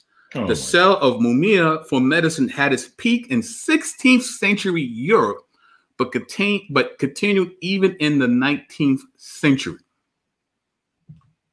The 19th century? 19th century. Come on, man. So they're eating mummies out this jank, man. Eating mummies. Come on, bro. Come on, bro. And the Comedics should be mad about that. Are they eating the ancestors? Facts. Yeah, I mean, come on, facts, man. Literally. Where was Horace when they was eating? Hey, I'm just saying. Where's Patah? Where was Patah? Patah was asleep at the wheel, bro. That guy was chilling. He's like, a little pharaoh here and there. We'll be all right. We'll be all right. We still got Tut down there. They ain't got to him yet. So, bad. Spare some of these other lesser known. Yo, imagine that's why they can't find some of the pharaohs. Imagine that. I mean, no, it's probably true though, right? I mean, they might have. They ate the soup. They ate the soup, Biddy. Bad news. hate to see it happen. Hate to see it. Yo, it's messed up, man. It's messed up. We're terrible people. You know we're terrible people, right? We're gonna catch it down, man. Look at this guy. He said, brother Jabari is heated right now. Yeah, I mean, he should be, bro. Hey, this is crazy, bro. This is crazy. Man, all right. Let's keep it going. All I'm gonna say, and I'm gonna let you do your thing. All I'm gonna say is people in glass houses throw stones. I'm saying you got to be careful. And really this can go for anybody, man. This is why, I don't hype up. Like it's nothing wrong with valuing your heritage and all that kind of stuff. But you got to keep it in right perspective from a biblical point of view, man. And when you don't, you end up with 1,000 references of cannibalism from BK Apologist. You know what I'm saying? Because I'm good for that. So anyway, let's get to it. Oh man, Sir Theodore Turquet de Mary Mayoring, physician to several English and French kings, as well as to Oliver Cromwell, recommended a pain-killing plaster made of hemlock, opium, and human fat. Come on, man. Right? On, man. So you was high and eating human fat. You got opium in that jank, man. And that's this crazy. Is The Art of Distillation, or a treatise of funeral from furnaces and vessels from John French, offered at least 2 recipes for distilling skulls into spirits. One in which he said not only helps the falling sickness, gout, dropsy, and stomach troubles. My goodness, man. So you liquefy these skulls, you make a nice little, They out here moonshining skulls, B. Moonshining skulls, son. 40 ounces of skulls to the head. Twist the bottle. Yo, chill. They got head, bro. They gotta chill, man. The hypocrisy was not entirely missed. In Michael de Montaigne's 16th century essay on the cannibals, for instance, he writes of cannibalism in Brazil as no worse than Europe's medicinal version. There you go. He kept that same energy. It's like, you talk about these dudes, look at you. Yeah. You gotta respect it. Sniffing lines of pharaohs. Rubbing yourself with opium and body fat. Man. Drinking blood of gladiators. See, CMB says skull smoothies, yo. That's crazy, bro. That's crazy, man. Skull smoothies. Skull broth for the bro. For the bubble, yeah. Come on, man. But man, said someone needs to send this video to Candace Owens. Someone might just do that. Yeah, it should, yeah. You know what I mean? Let's keep it going. Education, man. Education. Which is there's no going on here tonight. Nah, we're trying to set the record straight, sis. Set it straight. Set it straight. All right, so this is from Richard Shug of England's University of Durham. He wrote a book called Mummies, Cannibals, and Vampires: The History of Corpse Medicine from the Renaissance to the Victorians. He says it's certainly possible that Europeans were consuming more human flesh at the time than people in the New World. Wow. Dagger. I'm going to say it again. It's certainly possible that Europeans were consuming more human flesh at the time than people in the New World. Wow. Wow. Let that marinate for a hot second. I'm going to let that sit just for a minute. Sit there. Yeah, just let that sit there, man. You know, wow. Wow. I'm saying. But they were all cannibals in the New World, right? They were all cannibals. But that's the crazy part about it is, I mean, you know, you had this myth going on. I mean, it's being reiterated, you know what I mean? But couldn't say how much more we got to endure. Yeah. Right. It's a dagger right there. I'm just saying, I mean, we want to be thorough about this, right? If we're going to talk about that small camp of 125 people, then we're going to have to talk about the systemic medicinal cannibalism that was going on until the 19th century. 19th century, B. Until the 19th century. That is crazy. That is crazy. You know, I think that might be the last of my cannibal bars. Cannibal bar. Oh, you got James? No, it's not. This is yours. Oh yeah, this is me. Yeah. I'm gonna let you read this one. This is yours. Okay. Well, you know what? Actually, I can. You probably see it better than I can. But actually, I was gonna bring. So we want to introduce y'all to Jane, man. This is Jane right here. So Jane.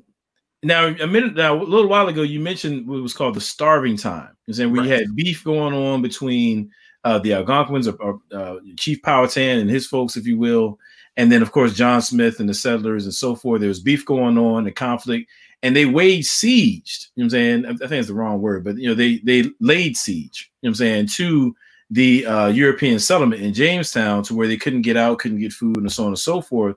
You know. They're out in the elements in the cold and we're just in real bad shape. And it was during this time they called the starving time. They had no food, so they were just scrambling to eat whatever they could. And unfortunately for Jane here, she's come to be called Jane by archaeologists. I'm not sure if that was her real name or not, but archaeologists who've looked into this is the common name that they give her. This is actually a woman. There was actually a woman at the Jamestown settlement, you know what I'm saying, who was eaten by her own husband. She was killed at night. You know what I'm saying, and eaten by her own husband, cannibalized. And so while the individuals, as far as I can see, you know what I'm saying, there was no evidence that the specific tribes that John Smith encountered were cannibalistic. You do have this lady right here, you know what I'm saying, who was eaten by her own husband. Jane took that L. You know what I'm saying? She took hard one. That was a hard L. She took a super L. You know what I'm saying?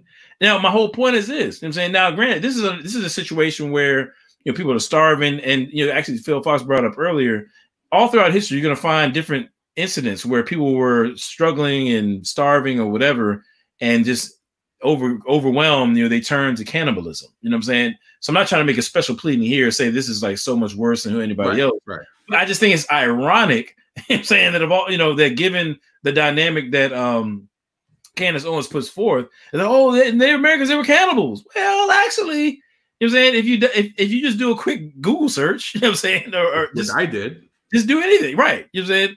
Just do a quick Google search. If you type in say Jamestown cannibalism, you're not gonna find cannibalism, documented amongst the Algonquins and the Powhatans and so forth. You're gonna find an incident right here with Jane, who was eaten by her own husband, B. And my understanding is that she was actually pregnant. I read one account. I got to verify that, but I read one account that says she was actually pregnant at the time. That's crazy. Yeah, that's pretty wild. Because it points to marks left behind on the skull and a severed leg bone that clearly suggests cannibalism. And there was multiple accounts. So this was actually public knowledge. Multiple accounts from the period mention a wife who was murdered and eaten by her husband. Right. But it is unclear whether Jane was that particular victim. Right. Now, I mean, the thing is,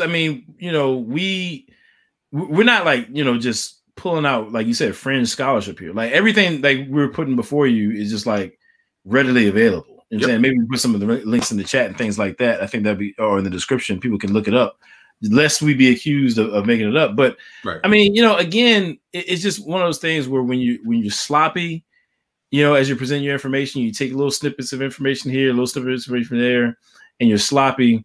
Then you end up making real serious mistakes. You know what I'm saying? And I think that as a public figure, you got to be more careful than that. Yes, this is true. And again, this is from the Encyclopedia Virginia. Yeah. It's not some fringe RGB weirdo whatever.org. You know, it's there. It's very clear. Very mainstream website. Right. You know? Absolutely.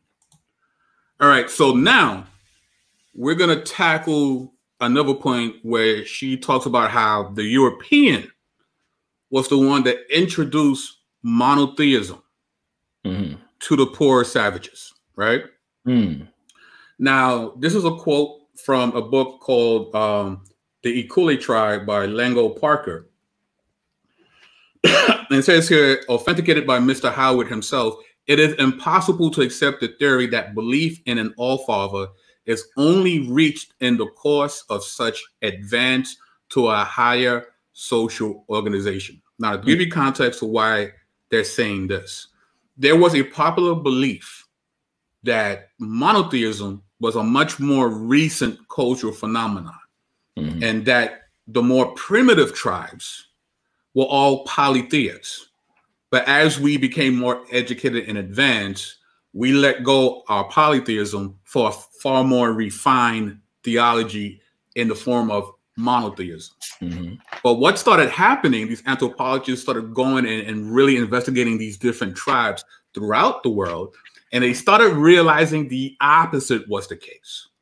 They started saying that the more primitive a tribe or indigenous people, they were monotheism. And then as the community advanced, that's when polytheism became the order of the day. So we're going to look at some of those examples right now. Yeah. Now, Mr. Phil Fox said in his tribe, that was the case. They had one guy created. Right. It's right. So now we're going to look at some of these Indian tribes in the New World in America. So you got the Yuki, also known as the Ukiah, as an indigenous people of California whose traditional territory is around Valley, Mendocino County. Today, they are enrolled members of the Round Valley Indian tribes of the Round Valley Reservation. Now, there are a number of variations of the Yuki creation story. And some of them, the creator is clearly the supreme being, who is called Sinnes, which means thunder or thunder man.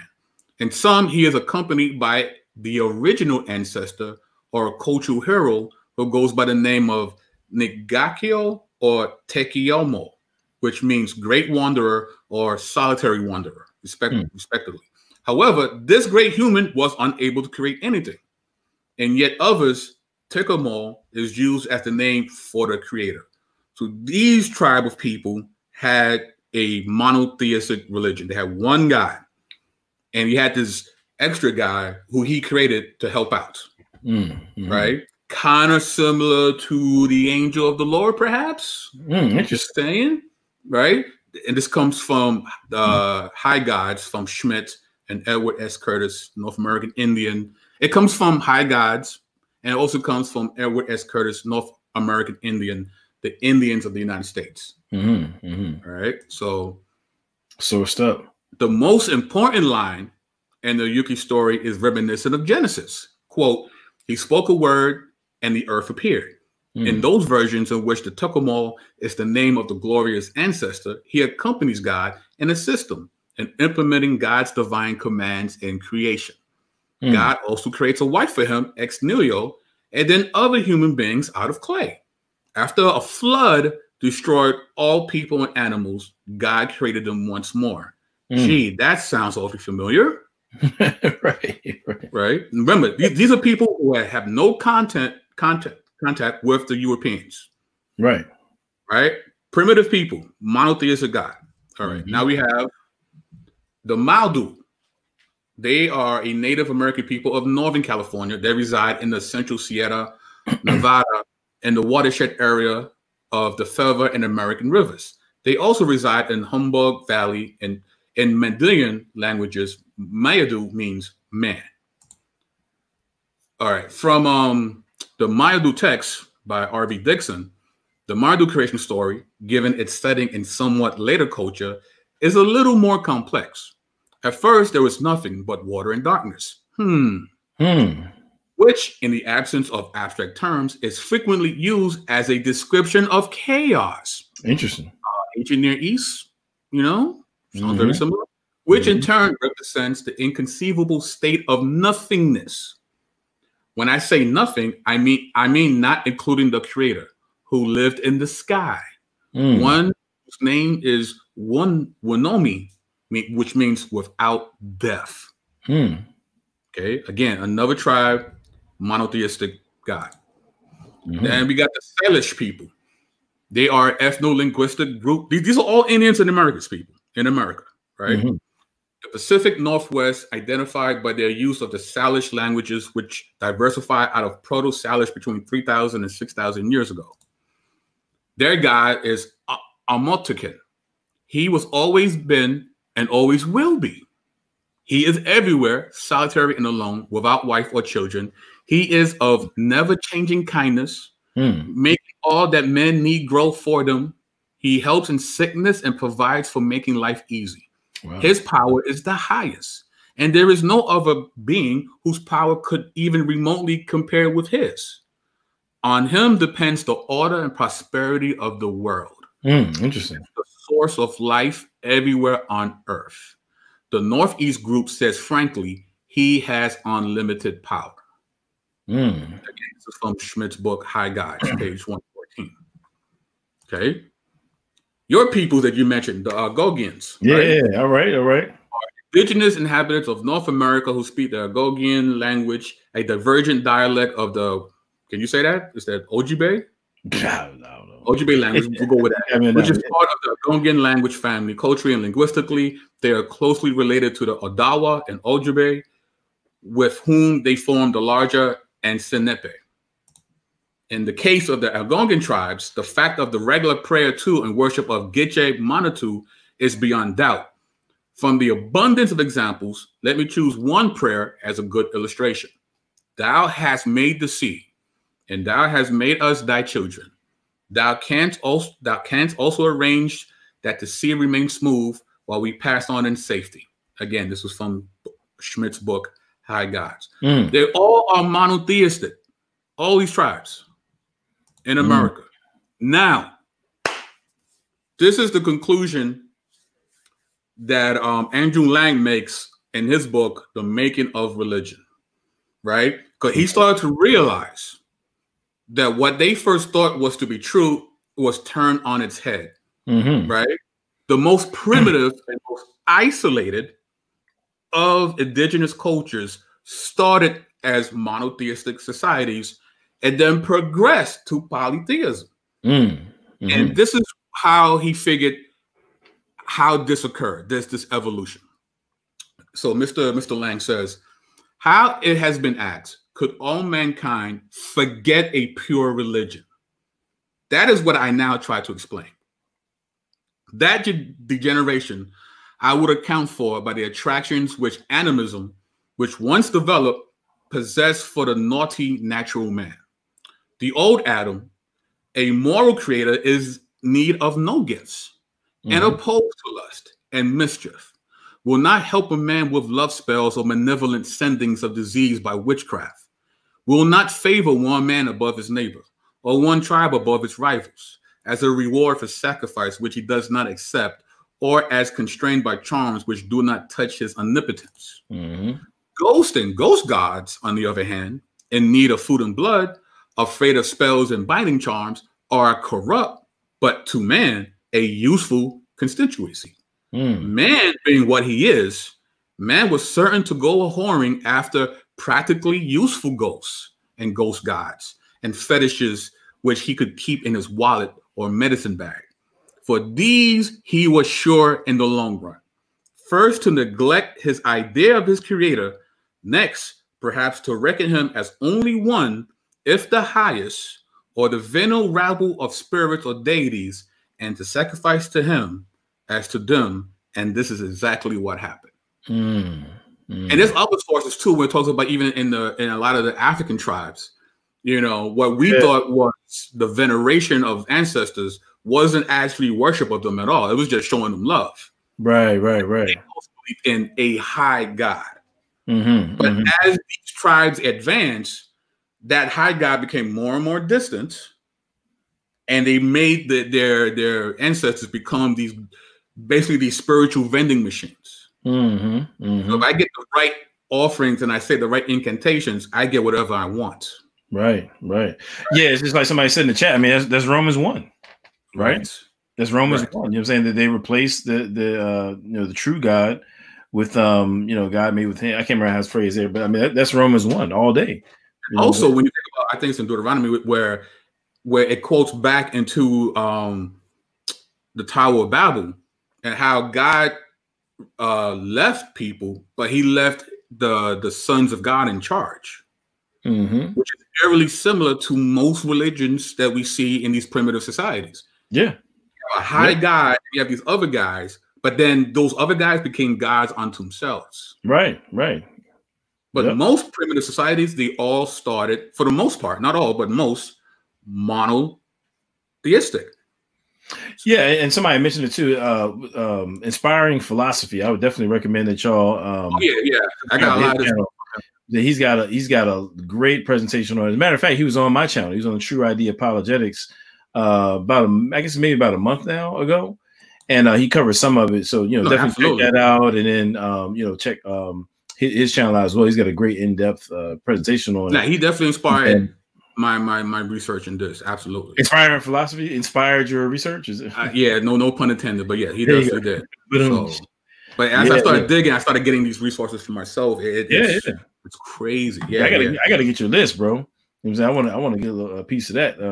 So bibliography, Oh, absolutely. So now, since Mr. Lang says that these polytheistic religions came from when men started going a whoring, I wonder what societies had like pantheons of gods. Oh, you mean like the Greek gods? Right. You mean like Apollo and Dionysus and Ares and Hephaestus and Poseidon? Or how about those Norse gods / Anglo-Saxon pantheon? Baldur, Odin, Loki, Thor, Sakti, Freya. I mean, that's where we get the names of the week, of the days of the week, right? Yeah, it's true. From very white gods.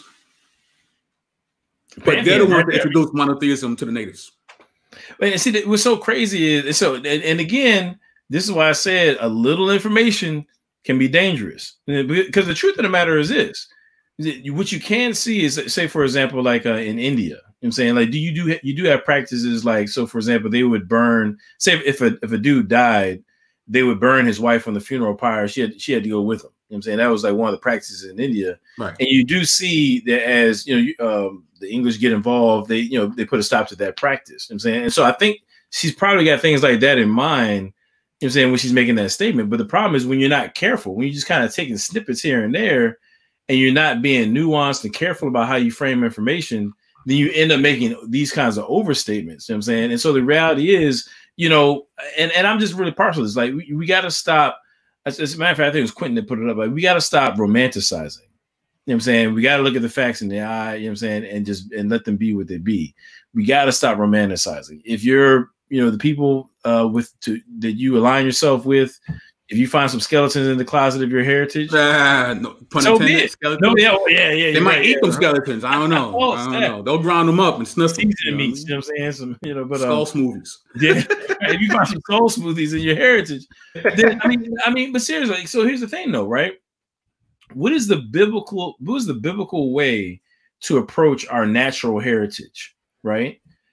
You say if you find something in your heritage that's kind of ill like that, it's, cannibalism or whatever it may be, if you're in Christ, then you don't have to feel some kind of way about that. You don't have to feel negative about that. That's not you. You've been redeemed by the blood. Right. You know what I'm saying? And if you find something that's positive, as in something that's reflective of the Imago Dei or in line with the gospel, then you can celebrate that. So for the Christian, it really should be a win-win. But if you're locked into nationalism, I'm saying, as being preeminent in your thinking, or first and foremost, or if you're locked into ethnocentrism, whether you be white, black, any sort of ethnicity, race or whatever, if you're locked into that being, the foundation of who you are, then now you got to take the good with the bad. You know what I'm saying? But that's why it's so important that we make sure that we're in right standing with the biblical worldview as we approach these issues. You know what I'm saying? I mean, all cultures have a red light district. All of them. All cultures have that other side of town that nobody wants to talk about. All cultures. Yep. Yep. But like what Adam says, in Christ, you're redeemed from that. Right. Right. I mean, and here's the thing. So when it comes to black folks, I mean, we see the same thing in our community, right? Sometimes they want to make it so that everybody in Africa was kings and queens and all. Like, fam, we can't all have been kings and queens, right? You know what I'm saying? Like, there was slavery in Africa, right, prior to, you know, the involvement of Europeans. There was slavery already going on. Actually, if you want to be historically correct, Europeans entered into a system of slavery, of slave trade, that had been going on for centuries. I mean, the word slave comes from the Slavics.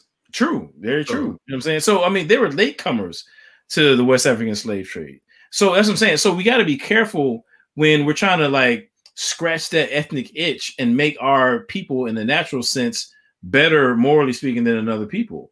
Anytime you do that, then you're always going to end up taking the L, because, you know, the Bible says that, hey, you know, I think I said it before, but, you know, we've all sinned and fallen short of the glory of God. So you're going to find skeletons in everybody's closet. But then likewise, when it comes to America, when it comes to, you know, white folks, the same thing goes for them. I'm saying, like, you know, don't pee on my leg and tell me it's raining. You know what I'm saying? Like, if you got some ill stuff in the history, then just be real about that. Just be real about that. You know, like, so I really question people, I think, when, you know, to like, so for example, Candace Owens is pointing about John Smith. She's like, yeah, you know, yeah, it's not like you had these Native Americans that were planting flowers and stuff, and then big bad John Smith comes in. Well, I mean, yeah, it kind of was. It kind of was that. Like, exactly that, just about. You know what I'm saying? Like, I mean, he tried, you know, I'm not saying he didn't make attempts to, you know, establish some sort of trade, but ultimately when the, you know, the stuff hit the fan, I mean, he was going for what he knows. Like, no, this one thing I wish I had time, but I'm going to actually challenge people to fact check me on this. I'm saying this is something that I read and I believe to have been from a solid source. I wish I could have put it up. But John Smith, actually, he was brought into his position because he was a tried and true soldier. Like, he was a battle-tested soldier. Yeah, that's true. He had fought Muslims, you know what I'm saying, over there, the Saracens, rather. He had been, my understanding is that he had actually been captured by Muslims and enslaved for a period of time. So by the time he gets to Jamestown, he has a history as a soldier. So, like, his go-to for how to respond to stuff is to get it in on some fight and fight it out. That was his background. So we shouldn't then be surprised that when things go ill with the Algonquins and so forth, that he resorts back to his skill set, which was taking people out. That's what he did. You see what I'm saying? And so, yeah, matter of fact, before I get it, let me show this screen right quick. All right, cool. Oh, did you have something else you're gonna show? No, I'm good. I'm good. Go ahead. All right, cool. And I actually have another clip I wanted to play, but you let me know when yeah, go for it. That, you know, where's the joint at? Okay. Captain John Smith. Now, Captain John Smith, give me 1 second. Where do I want to go? Yeah, actually, I'm going to start there. So this is actually from, I referenced it earlier, but he had a book that he wrote called General History, and it was written in 1624. And I'm just kind of just showing, like, what this dude, where his mind was at, you know what I'm saying, when he wrote this joint, you know, and we can take how we want to take it. But so this is Captain John Smith. Now, just I got this off of Doc South. So it's actually kind of written with some of the letters in the way that he would have written it. So like some of the U's or V's and things like that. So, you know, just kind of, you bear with me as I read it. But I can give you all the link in the description too, you know, so y'all can check it out for yourselves. But this is Captain John Smith in his own words, right? So he's referring to how things went south with the Native Americans. And he's talking about how they was raiding them and so on and so forth. And so this is his perspective. He said they did the like they did in our swine and our goats, means stealing them and that kind of stuff. For they have used to kill 8 and 10 more than we, or else the wood would have been most plentifully abound with victuals. Right. So basically what he's saying there is that the Native Americans was killing up all the livestock and eating stuff, and he was mad about it. You know, they was killing 8 to 10 more than we would. Never mind the fact that they had been there for centuries anyway. But okay, you know, he's mad. He just showed up. He's pissed off. But anyway, but he says this. Besides, it is more easy to civilize them by conquest than fair means. That's John Smith. It is more easy to civilize them, meaning the Native Americans, by conquest than by fair means. For the one may be made at once, but their civilizing will require a long time and much industry. Right? Wow.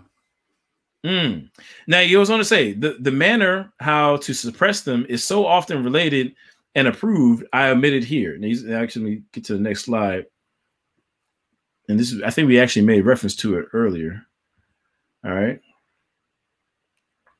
The same passage, all first verse.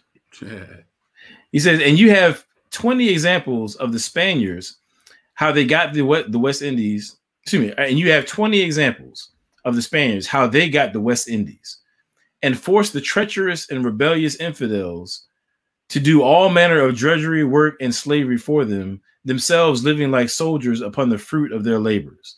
This will make us more circumspect and be an example to our posterity, meaning the generations that come after us. But I say this might as well have been put into practice 16 years ago as now. So basically, Captain John Smith is saying is that we should have enslaved these clowns a long time ago. That's really what he said. He said, like, he said, you have examples of how the Spaniards did in the West Indies. They forced, these infidels, the natives there, to do all manner of drudgery, work, and slavery for them. And then they lived like soldiers upon the fruit of their labor. And so he's saying that we should have done the same thing. It should have done it 16 years ago. That's what Captain John Smith is saying. Titus 2 said, that's not the John Smith I remember from the Disney movie. No, yeah, exactly. This dude, you see what this dude's mindset was at. You know what I'm saying? He was about that slavery, B. You know what I'm saying? So again, we got to be careful, man. We got to be careful. You know what I'm saying? So if there's any part of that I misinterpreted, due to the spelling and stuff, I apologize. But I mean, I think it's pretty clear where this gentleman stood, at least at this point in his life, with respect to forced slavery. He was like, the Spaniards had it right. You know what I'm saying? We should have got down like them, 16 years ago, which would have been the time where they just about first arrived. So, yeah. Not in history books. Exactly. Yep. So she's saying white men found one God and they changed the world. Yep, that's what she said. They introduced monotheism and assigned morality to those savages. That's wild, man. That's wild. Same dudes that were sniffing lines of zombie powder and bathing in human fat, sipping on skull shakes. Man, hey, man, they took it to another level, B. They took it to another gladiators. Level. Can I play this next clip? Yeah. All right, yeah, because this is gonna make people, and this is part of the reason why. Now, again, before I play this clip, this is nothing personal against Candace Owens. All right, this is nothing personal against Candace Owens. But what I'm trying to do is I'm basically just trying to illustrate that just because you stand, I'll put it this way: we're supposed to be standing for the biblical worldview. All right, let's say that you're an individual who really has a lot of angst against the Democratic Party. You believe that the Republicans are the better way to go. If that's your perspective, as a Christian, I'm not going to come down on you and judge you for that. You have a mind of yours, and hopefully you're using it to come to your conclusions. You know what I'm saying? That's not what my concern is. My concern is we have to be careful, not to bow to bigotry. You know what I'm saying? And actually, that's not just on the Republican side. I'm just saying for this specific video that I'm about to show, we have to be careful not to bow to bigotry just because some of our values overlap with, conservatives and Republican Party. And so so I'm saying that for this specific video here. So Let me just want to make that clear. I'm not saying everybody. Can y'all see that? Yeah. Yep. Oh, you know what? I think I clicked the wrong one. You see a guy with a red hat on? Yep. Oh, I did. Okay, cool. Let me get rid of that. Oh, there it is. All right. Just listen to what this guy says, and then I'll give my perspective. Oh. All right, here we go. I'm here. What was your big break? I think my big break, I've never told this story before, but 3 fights ago, before I fought the number 2 guy in the world, this guy named Damian Maia in Brazil, they had told my manager, Dan Lambert, that they weren't going to re-sign me. They didn't like my style. They didn't like that I wasn't entertaining. And this is before I really started to become an entertainer and understand the entertainment aspect of this business.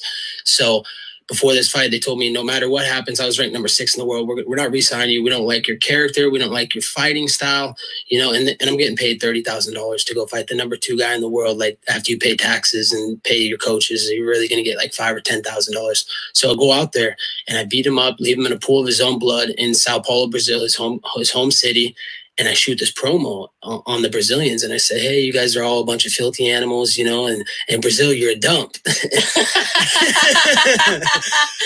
and going back to kind of the racist thing, you know, everybody's like, oh, you're racist. You said Brazilians are filthy animals. I'm like, Brazil's not a race, you know, it's a country, and they use filthy animals in Home Alone, so it's just filthy animals. Filthy animal. Yeah. Keep the change, you filthy animal. So I go and shoot this promo, and I wasn't supposed to have my job, but that promo goes so viral on the internet that the UFC's like, we have to keep him. We have to re-sign him because that promo is so big. So that's what saved my career, and that was the turning point in my career, and the rest has been history. Wow. Wow. So, man, yeah, and I'm not really going to spend a whole lot of time dissecting that. I mean, people can, you know, they heard what he said and so forth. Now, my thing is this, you know, how do you laugh at that? You know what I'm saying? Like, you know, if somebody refers to this country as like dirty animals and like your country's a dump, like that's not Christ-like. You know what I'm saying? No, far from at all. You know what I'm saying? Now, I don't know what Candace Owens believes. I have no idea, to be honest with you. I know she's spoken at Liberty University, and a lot of people have. You know what I'm saying? But now the context is, interestingly enough, this same guy, now I think he was still in bars because there's actually another UFC fighter, Chael Sonnen, who made similar comments about Brazilians at least a couple of years ago. You know what I'm saying? So I think he's actually was still in bars from Chael Sonnen and trying to revamp his career by being objectionable. You know what I'm saying? But you know, I mean, just really think about that. I mean, calling, you know, people, you know, Brazilians animals. And it's like, what are you talking about, bro? I mean, that's obviously. But he's like, oh, but I was talking about the country. Right. I'm like, so you talking to the landmass? Right. Is that what you're supposed to for us to believe? Right. Like, it's not racism. Brazil is a country. Well, yeah, but fam, like you still talking about people, you know what I'm saying, of a particular place, particular ethnicity or whatever. You just call them filthy animals. Right. Like nowhere is that appropriate. You know what I'm saying? And so and to me it was like, well, it was in Home Alone, filthy animals. I really don't think that you refer to Brazilians as filthy animals in like the jesting Home Alone sense. You know what I'm saying? You were trying to be provocative because you don't say you're filthy animals and then say your home is a dump. You know what I'm saying? And you was just joking though, right? Come on, man. Come on, man. So, I mean, but my whole point in showing that, though, you know what I'm saying, was the fact that Candace Owens laughed at it. I mean, she laughed it up with him. You know what I'm saying, in the face of bigoted comments like that, laughter is not appropriate. You know what I'm saying, that you don't co-sign stuff like that. But these are the kind of things that happen, again, where just because, you know, some conservatives you feel they overlap with your views and this, that, and the third, we have to be careful to at all times make sure that we are being set apart. I'm saying, now again, I don't know what Candace Owens believes. I have no idea.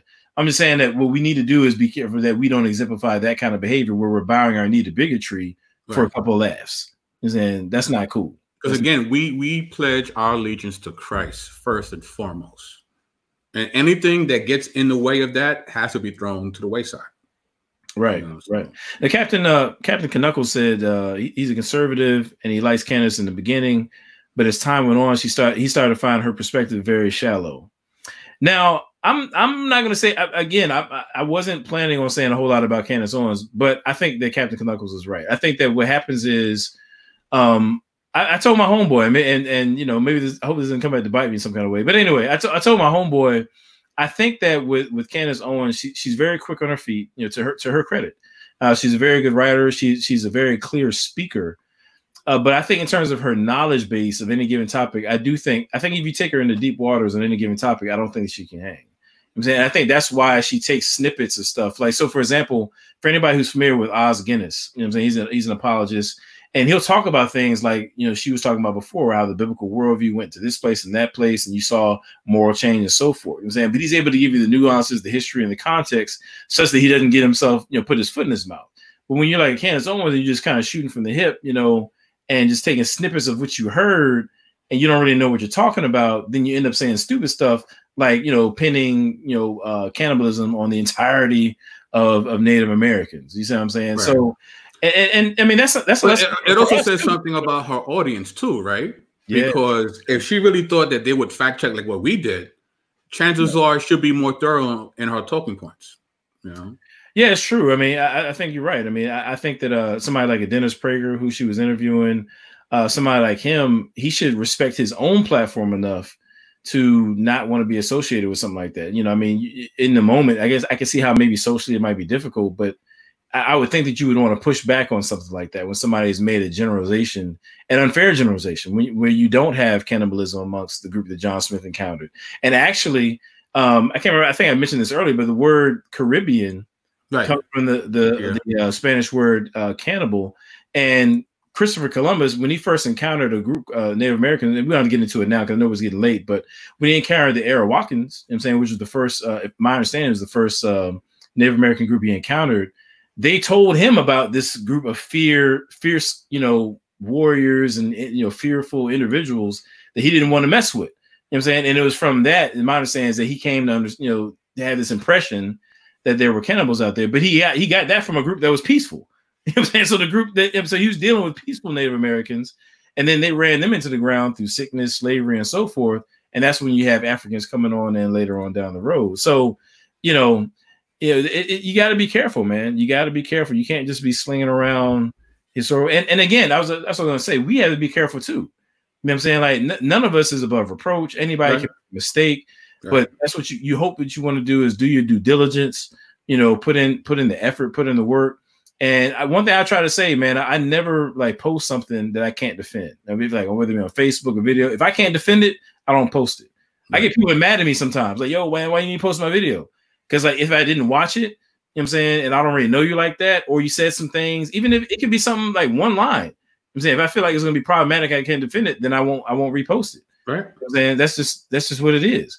And I think we should all be like that. You know I'm saying we should all be very careful in this social media world, is media-driven world, to, you know, watch it. Matter of fact, the scripture says, here it goes right here. We'll be judged by every idle word, man.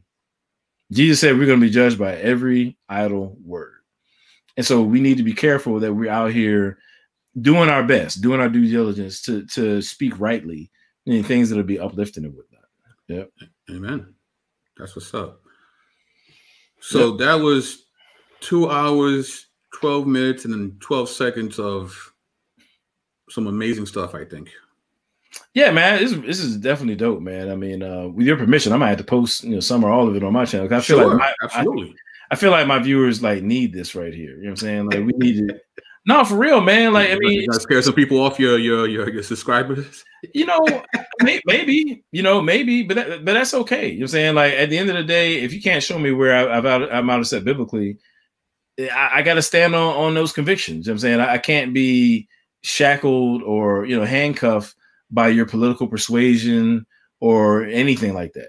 I don't, you know, just so it's clear, I don't, look, I love people. I love Americans. You know what I'm saying? I'm all about Americans, man. But guess what? I'm for everybody else too. You know what I'm saying? When I say Tru-ID, the real you Imago Dei, I mean that. You know what I'm saying? Like I'm not limiting, you know, truth and compassion and godly character to those who fit within my geopolitical sphere.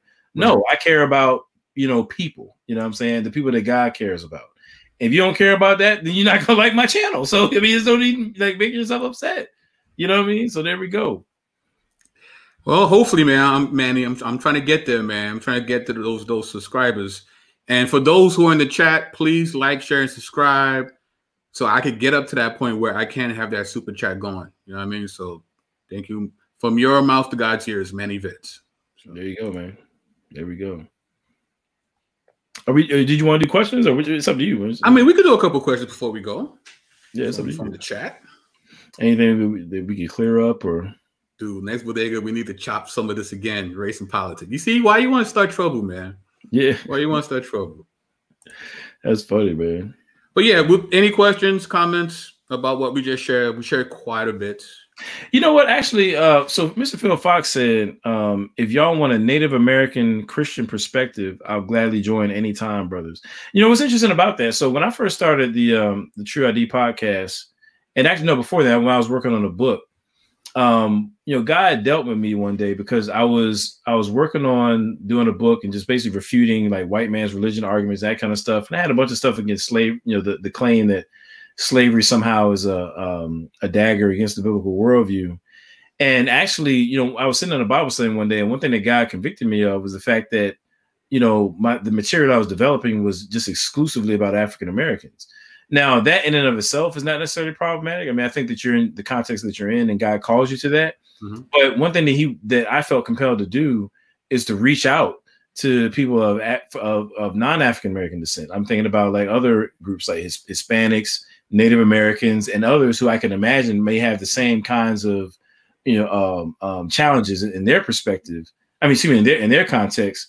And I wanted to have them on the show. So that's why you see from time to time, particularly like within the first year and a half, I was going out of my way to make sure I had some Hispanics on there, things like that, because I wanted them to have a voice as well. You know what I'm saying? So is that why we're friends? Because you needed to fill your Puerto Rican quota? Is that what it was? How was your pet project? How was your pet project, bro? That's what it was? Oh man, it's true. It's true. That's hilarious. That's hilarious. Oh, but no, man, but it's so important, man. I mean, I really am interested in hearing it from a Native American's perspective, how they kind of navigate these things. I think that'd be really valuable. So I can definitely want to reach out to Phil Fox on that. Yep. So here's a question: how do you guys seeing this work in Romans narrative about general revelation and God saving Native folks? Yeah, so there's a lot of different directions I want to go with that, but I'm actually going to be writing an article series or finishing an article series called Ethnic Epistemology. But what the Bible has to say about general revelation, I mean, you see it in all throughout human history, and where you go. You know what I'm saying? You see this notion among people that there's a right and wrong thing to do. You know what I'm saying? You see this notion that there is a creator, like there's you know, this world can't account for itself. You know what I'm saying? Like it's when we just kind of take the blinders off and just look at creation, just look at nature, we're like, you know what, you know, something must have really, you know, somebody or something must have put this all here. And I think that's really what Romans 1 is all about, as far as the general revelation part, you know. I mean, he brought up Romans, but I actually thought of Ephesians 2, though, when it comes to like the idea of saving Native folks, because, you know, Paul actually plays the part of how his people other different people, right? He first starts off saying, you know, we have everything. You guys were savages and this and that, but we were sinners, and so were you, even though we had all this special revelation, right? So we're both in trouble because we're both objects of wrath. What do? Thanks be to God that through his blood, that even though we are others, right, through Christ, we could now join the body politic of Israel. Because that's the word he uses in the Greek, the policia. It's body politic. So it's the gospel that puts people under the federation of God's people, both Jew and Gentile. So saving Native folk, through Christ. It saves everyone. It puts everybody under the same umbrella. And that's what Paul is saying in Ephesians 2. He starts off by using actual racist argument. It's like, you guys are terrible. You guys don't know. You don't have what we have. Yeah. But then he turns it on its head and says, yeah, but even though we have it, we didn't listen either. So we're both in the same predicament, Jew and Gentile. What do? It's a we problem. It's not a you problem. It's a we problem. And then that enters the gospel, enters the redemption of Christ's blood. So now there is no other. Right? There ain't no other, right? It's just us together under the body politic of God's people. That's good. Yeah. That's good, man. This is good. So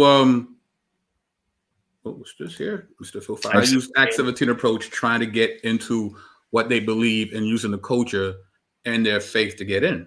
Yeah, contextualizing the gospel. I mean, Paul constantly does that throughout the Bible. Yeah, he says to the Athenians, I mean, you know, y'all are obviously a religious people. And you got this thing here to the unknown God, you know, and then he kind of used that as a launching pad and quoting their poets and so forth, you know, to preach the gospel, you know. And I think that, that's one thing too, is like, you know, God's special revelation is independent of those who carry it. You know what I'm saying? I think that sometimes that's underappreciated. The Holy Spirit is at work when the gospel is preached. I mean, even if the gospel is present, you know what I'm saying? And what I mean by that is you can have an individual who's just cutting up, doing dirt, you know what I mean? And yet there's something about that gospel, man. You know, I really believe that God is able to work independent of the vessel. It's not to say that, you know, we can just go out and live any kind of way, but I think what's powerful is that in the West, you see people receiving the gospel in spite of, you know what I'm saying, in spite of the vessel. And really, you know, all glory goes to God with that, I think, you know. Right. Miss Titus 2 says, what advice would you give to people of color who attend churches that are less diverse? Sometimes that could be a challenge in fitting in as a minority. Mm-hmm.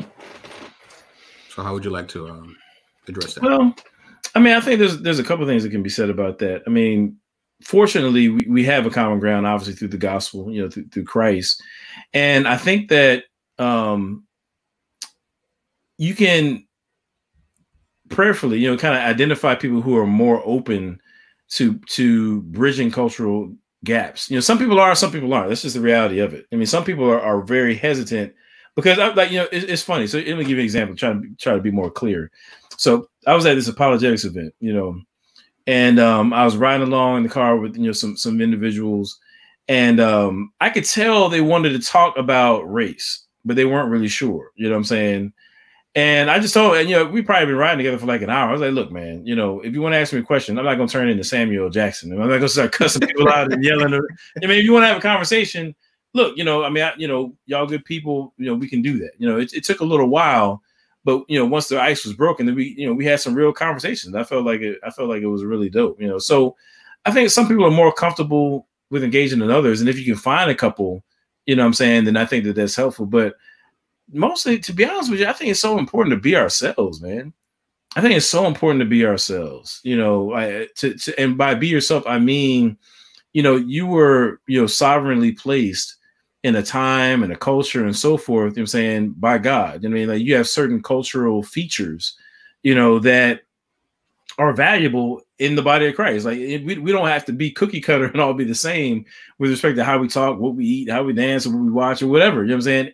It's the coming together of the saints, you know what I'm saying, with all their different flavors that I think, you know, kind of really exemplifies the artist side of God. I mean, so, right. You know, looking for that common ground, but then also just like really being yourself, you know, and giving people the opportunity to, I guess, kind of challenge their own perceptions, you know what I'm saying, and overcoming their own fears and engaging in ways that I think that they probably otherwise wouldn't, you know, in a non-Christian setting. Right. I don't know if that's something or not, but you know, that was dope. For me, I think it's a matter of, if you're in that ministry, or the people in that ministry do they have a conviction about being a true family of believers, and just being self-aware of the sin that surrounds your ministry? Because white supremacy, racism, prejudice of all sorts, these are all sin issues. And as Christians, we all should be sensitive to the sin that's either around us or the sin that we struggle with. And I'll give you an example. Actually, I used this for one of my messages I did in church about my good brother in my church named Mark Thompson. He's a white guy. He's a voice actor, actually. He does a lot of the Star Wars audiobooks. Incredibly hilarious guy. So me and him, we nerd out about The Walking Dead and Star Wars. But then, you know, it was after service, and I was talking to some of the, you know, black and brown brothers about the movie Get Out, right? So we're chopping it up, you know, the different symbolism and everything. So here comes Mark Thompson, my good white friend, and he wants to jump in the conversation. And at first it was weird, because like, I've never spoke to anyone who wasn't black about this particular movie, right? But what was great about him was that he came to ask questions. Now, this guy, he understands how films works. He knows how, you know, character development, plot twists. Like, this is his world. This is what he does. But even with all that, he's like, well, when this scene happened, was the symbolism supposed to be this? What, did I get the messaging correct? Like, he came with a very humble heart, because he's like, I know that I'm white, and I know that there's a disconnect because of the sin of white supremacy. I'm aware of that, and I want to rectify that, and I want to understand my black brothers and sisters, because we're family.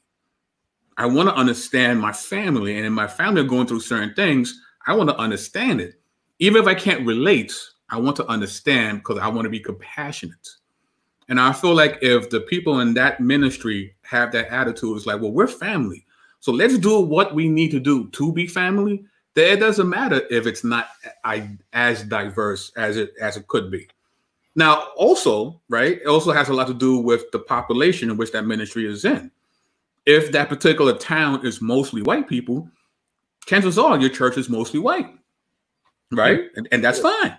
Or the other way around, and that's fine. But whoever decides to be the body of Christ needs to see it as we are family, and we need, and it's a process of becoming family, because we do come, even within Black folk, there's different types of, you know, baggage, and, you know, well, you're Southern Black, I'm Northern Black, you know, I'm Caribbean, you know, you're British. Even though we all Black, we all come with different, you know, compartments, and we all need to be right. We all need to be humble enough to be like, well, those things don't matter, right? Those features don't matter, because the foundation we all share, which is Christ. So if everybody makes an honest effort to do that, I believe you'll be fine. Yeah, yeah. It's a give and take, man. I mean, sometimes, you know, and now different people have different perspectives on this. I'm not saying this is the way to go. But I think you can try to extend grace to people. Like if somebody says something ignorant and they just genuinely don't know any better, then we can educate. You know what I'm saying? I think that's fine. If somebody genuinely doesn't know. But if you get somebody talking stupid, then there's different ways to educate. I mean, I think we have to be, you know, we got to challenge each other as well. You know what I'm saying? And because if you say something silly, I don't want you to go out in the world and get hemmed up. You know what I mean? So it'd be better for you to catch it from me, a Christian, you know what I'm saying, who's going to really say it in love, than to go out here and deal with somebody who's going to, you know, lump your eye up or something like that. You know, right. I've had situations like that. I was working at this Christian bookstore. I'm gonna be real quick with it. I was working at this Christian bookstore, right, in Richmond, VA, and one of my coworkers, a white girl, she was like, she was trying to explain how growing up she had been around Black people and she was cool with it. That's what she was trying to say. And so she's like, yeah, you know, when I was a kid, man, we used to have the Black kids from the neighborhood. They would come to our house all the time, man. And, you know, they smell like fried chicken and stuff, but, you know, but they would be over there. And I was like, yeah, you probably don't want to. you don't want to lead. You don't want to lead with that. Yeah, I don't think that's a good move. You know what I'm saying? Like, you don't want to try to get your Black card by describing how the Black kids coming to your home smell like fried. Actually, she said fried food in general. You know what I mean, so it's like, you know, and the funny thing is, like, I mean, I knew what she was saying, but it's like I had to educate her. Like, she really didn't know it. Like, she, like, in her mind, she was like really trying to get her Black card. I'm like, you know, that's, you know, you might want to pump the brakes on that. You know, I'm a nice guy, but you might come across somebody else who's not going to take too kindly to that. And so I'm just telling you, for your benefit, this is how you might want to handle it. You know what I'm saying? But I'm, you know, last thing I'm gonna say about it is this. The Bible says that we ought to not be unaware of the enemy's devices. We are not unaware of the enemy's devices, right? The reality is the enemy of our souls has been very intentional about really just chopping down Christian fellowship with the hatchet of race and racism in this country. We have to understand that, like, more than likely, the people that you attend church with, you know what I'm saying, at least traditionally speaking, it might be different now because we're more mobile, but over time, it's had to do with the proximity where you live. I mean, you go to church near where you live, relatively speaking. Right. Well, the thing is, when you think about the fact that legally, you know what I'm saying, you've got segregation going on for, you know, most of our history, right, as a nation, at least over half of it. I'm saying, like, it's like the stage was set for our cultures to be divided, and even culturally. So we're not spending time with each other. You know what I'm saying, in part because the path was set for us to be divided. You know what I'm saying, for even legally speaking. So what does that mean? I'm what you call a radical reconciliationist. You know what I'm saying, I believe that we need to, like, be intentional about fellowshipping with one another in spirit and in truth. Yep. That means that, you know, I'm not going to tuck in the truth just because somebody else feels uncomfortable about it. And nor should they do that either. You know what I'm saying, right. we should be brothers and sisters in Christ. So that means if I see something on the news that's, you know, problematic, and, you know, we might be hashing that out on, you know, at a church cookout or something like that. But that's how it's got to be, because otherwise, if we're not in proximity with one another, if we're not fellowshipping with one another, then we're depriving the body of Christ of one of the I think the most important weapons to defeat racism in society. You know what I'm saying? Right. Yeah. So Leon Isaac says, why do you guys think apologetics is very crucial and its impact, etc.? What is the vision of urban apologetics becomes mainstream? Right now, it's very grassroots. Thanks for putting this info out. It's crucial because we've been called to do it. You know, we've been called to give an answer, right? In the Koine Greek, apologia. That's where we get the word apologetics. So if you are a Christian and you are helping other people to understand the hope that you have, ta-da, you are an apologist. All right. So it's not some special calling. You know, you might not have a YouTube channel or whatever, but if you're a Christian and you want people to become Christians, chances are you've already engaged in apologetics. The vision of urban apologetics is for people to repent and be saved. That's the end game. The end game is not to win awards or arguments and I'm this great debater and no one can go past my incredibly crafted arguments for the existence of God. No. The end game for any type of Christian apologetics is seeing people go from darkness into light. Simple as that. So, yep. I don't know if you want to add to that, but nah, man. Hey, you trying to get me to add to the gospel, man? You trying to give me a heresy, man? Never. This is for you, Mr. Coleman. Oh, okay. He says, why does God allow the children to be oppressed and die? And why are most churches man-made traditional, more so scriptural, aka biblical? I got to read that second question again. Well, let me start with the first one. It says, why does God allow the children to be oppressed and die? Well, you know, that's actually a good question. As a matter of fact, I just dropped a couple of videos. I hate to do this, but you know, I would definitely refer you to my channel where I have several videos dealing with what's called the problem of evil. You know, so when we ask the question like, why does God allow the children to be oppressed and die? I assume you mean by like, at the hands of oppressors. You know what I'm saying? Now, different perspectives will address this question, and by that I mean like, say, Reformed cats might address it differently than somebody like myself would. So there's different answers that somebody can give from the biblical worldview, and I think address this question. But the way I approach it is simply, you know, we have the ability as human beings to make wrong choices that can at times bring about negative outcomes for other people. You know what I'm saying? AKA sin. You know what I'm saying? We have the ability to sin. And I think that God endows mankind with a will. You know what I'm saying? We can get into different debates about free will or not. I would say that we do have free will of some sort. But you know, God endows mankind with a will, you know, in order to, as an aspect of how he builds relationship with us and how we can build relationship with one another. You know what I'm saying? That we do that in part by exercising our will in the right way. When we exercise our will in the wrong way, that's what sin is. You know what I'm saying? Or that's where sin comes from, you know? And so why does God allow the children to be oppressed and die? Because at the end of the day, I think that our ability to have genuine relationship eternally with God and with one another is what you might call an incommensurable good. It's so high of a good, I'm saying, that any finite temporary evil or negatives that come from it in this life can't outweigh it. To use scriptural language, like you know, our sufferings now work for us an eternal weight of glory. So we look not at the things that are seen, but the things that are unseen. The things that are seen are temporary. The things that are unseen are eternal.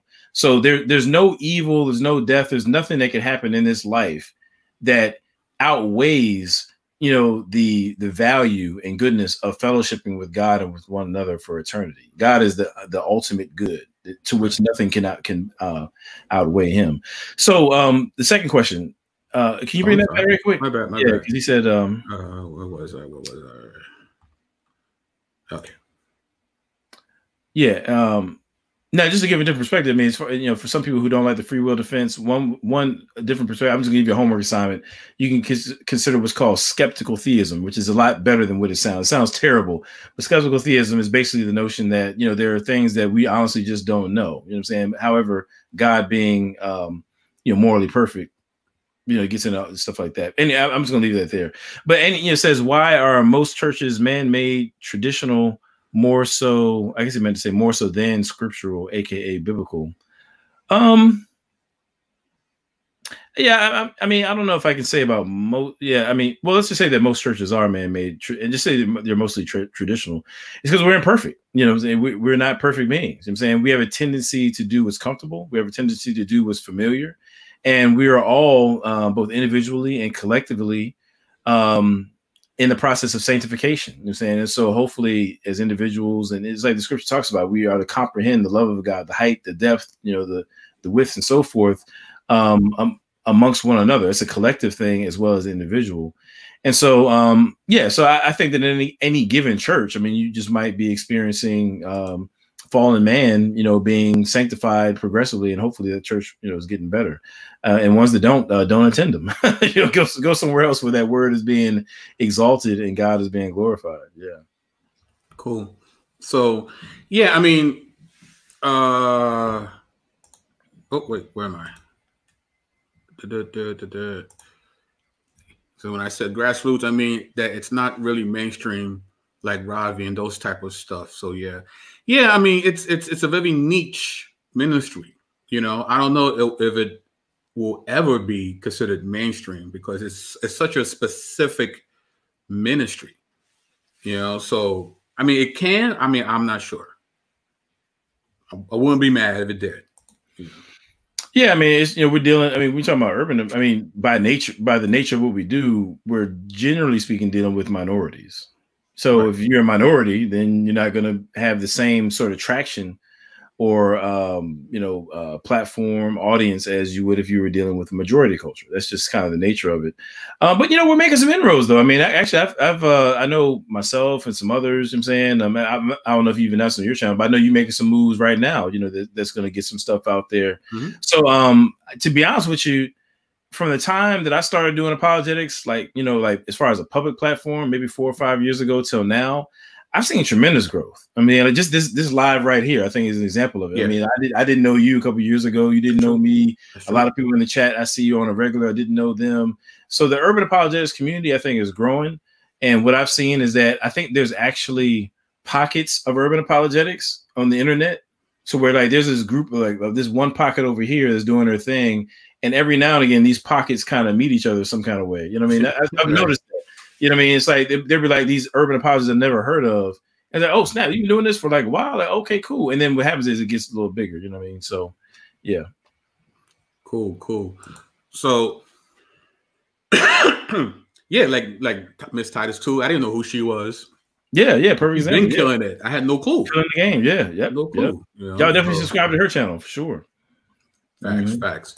So I think with that being said, Mr. Coleman. Oh, wait, one more. That's why I like the Cyber City approach. There is multiple. Yeah. Oh, yeah, that was good. Yeah, that was phenomenal. That's phenomenal. We got to do that again soon. So absolutely. With that being said, where can they reach Adam Coleman, and what's coming up for Mr. Coleman as well? Well, just this week on Amazon.com, I started selling the bat symbols with the letter A on it.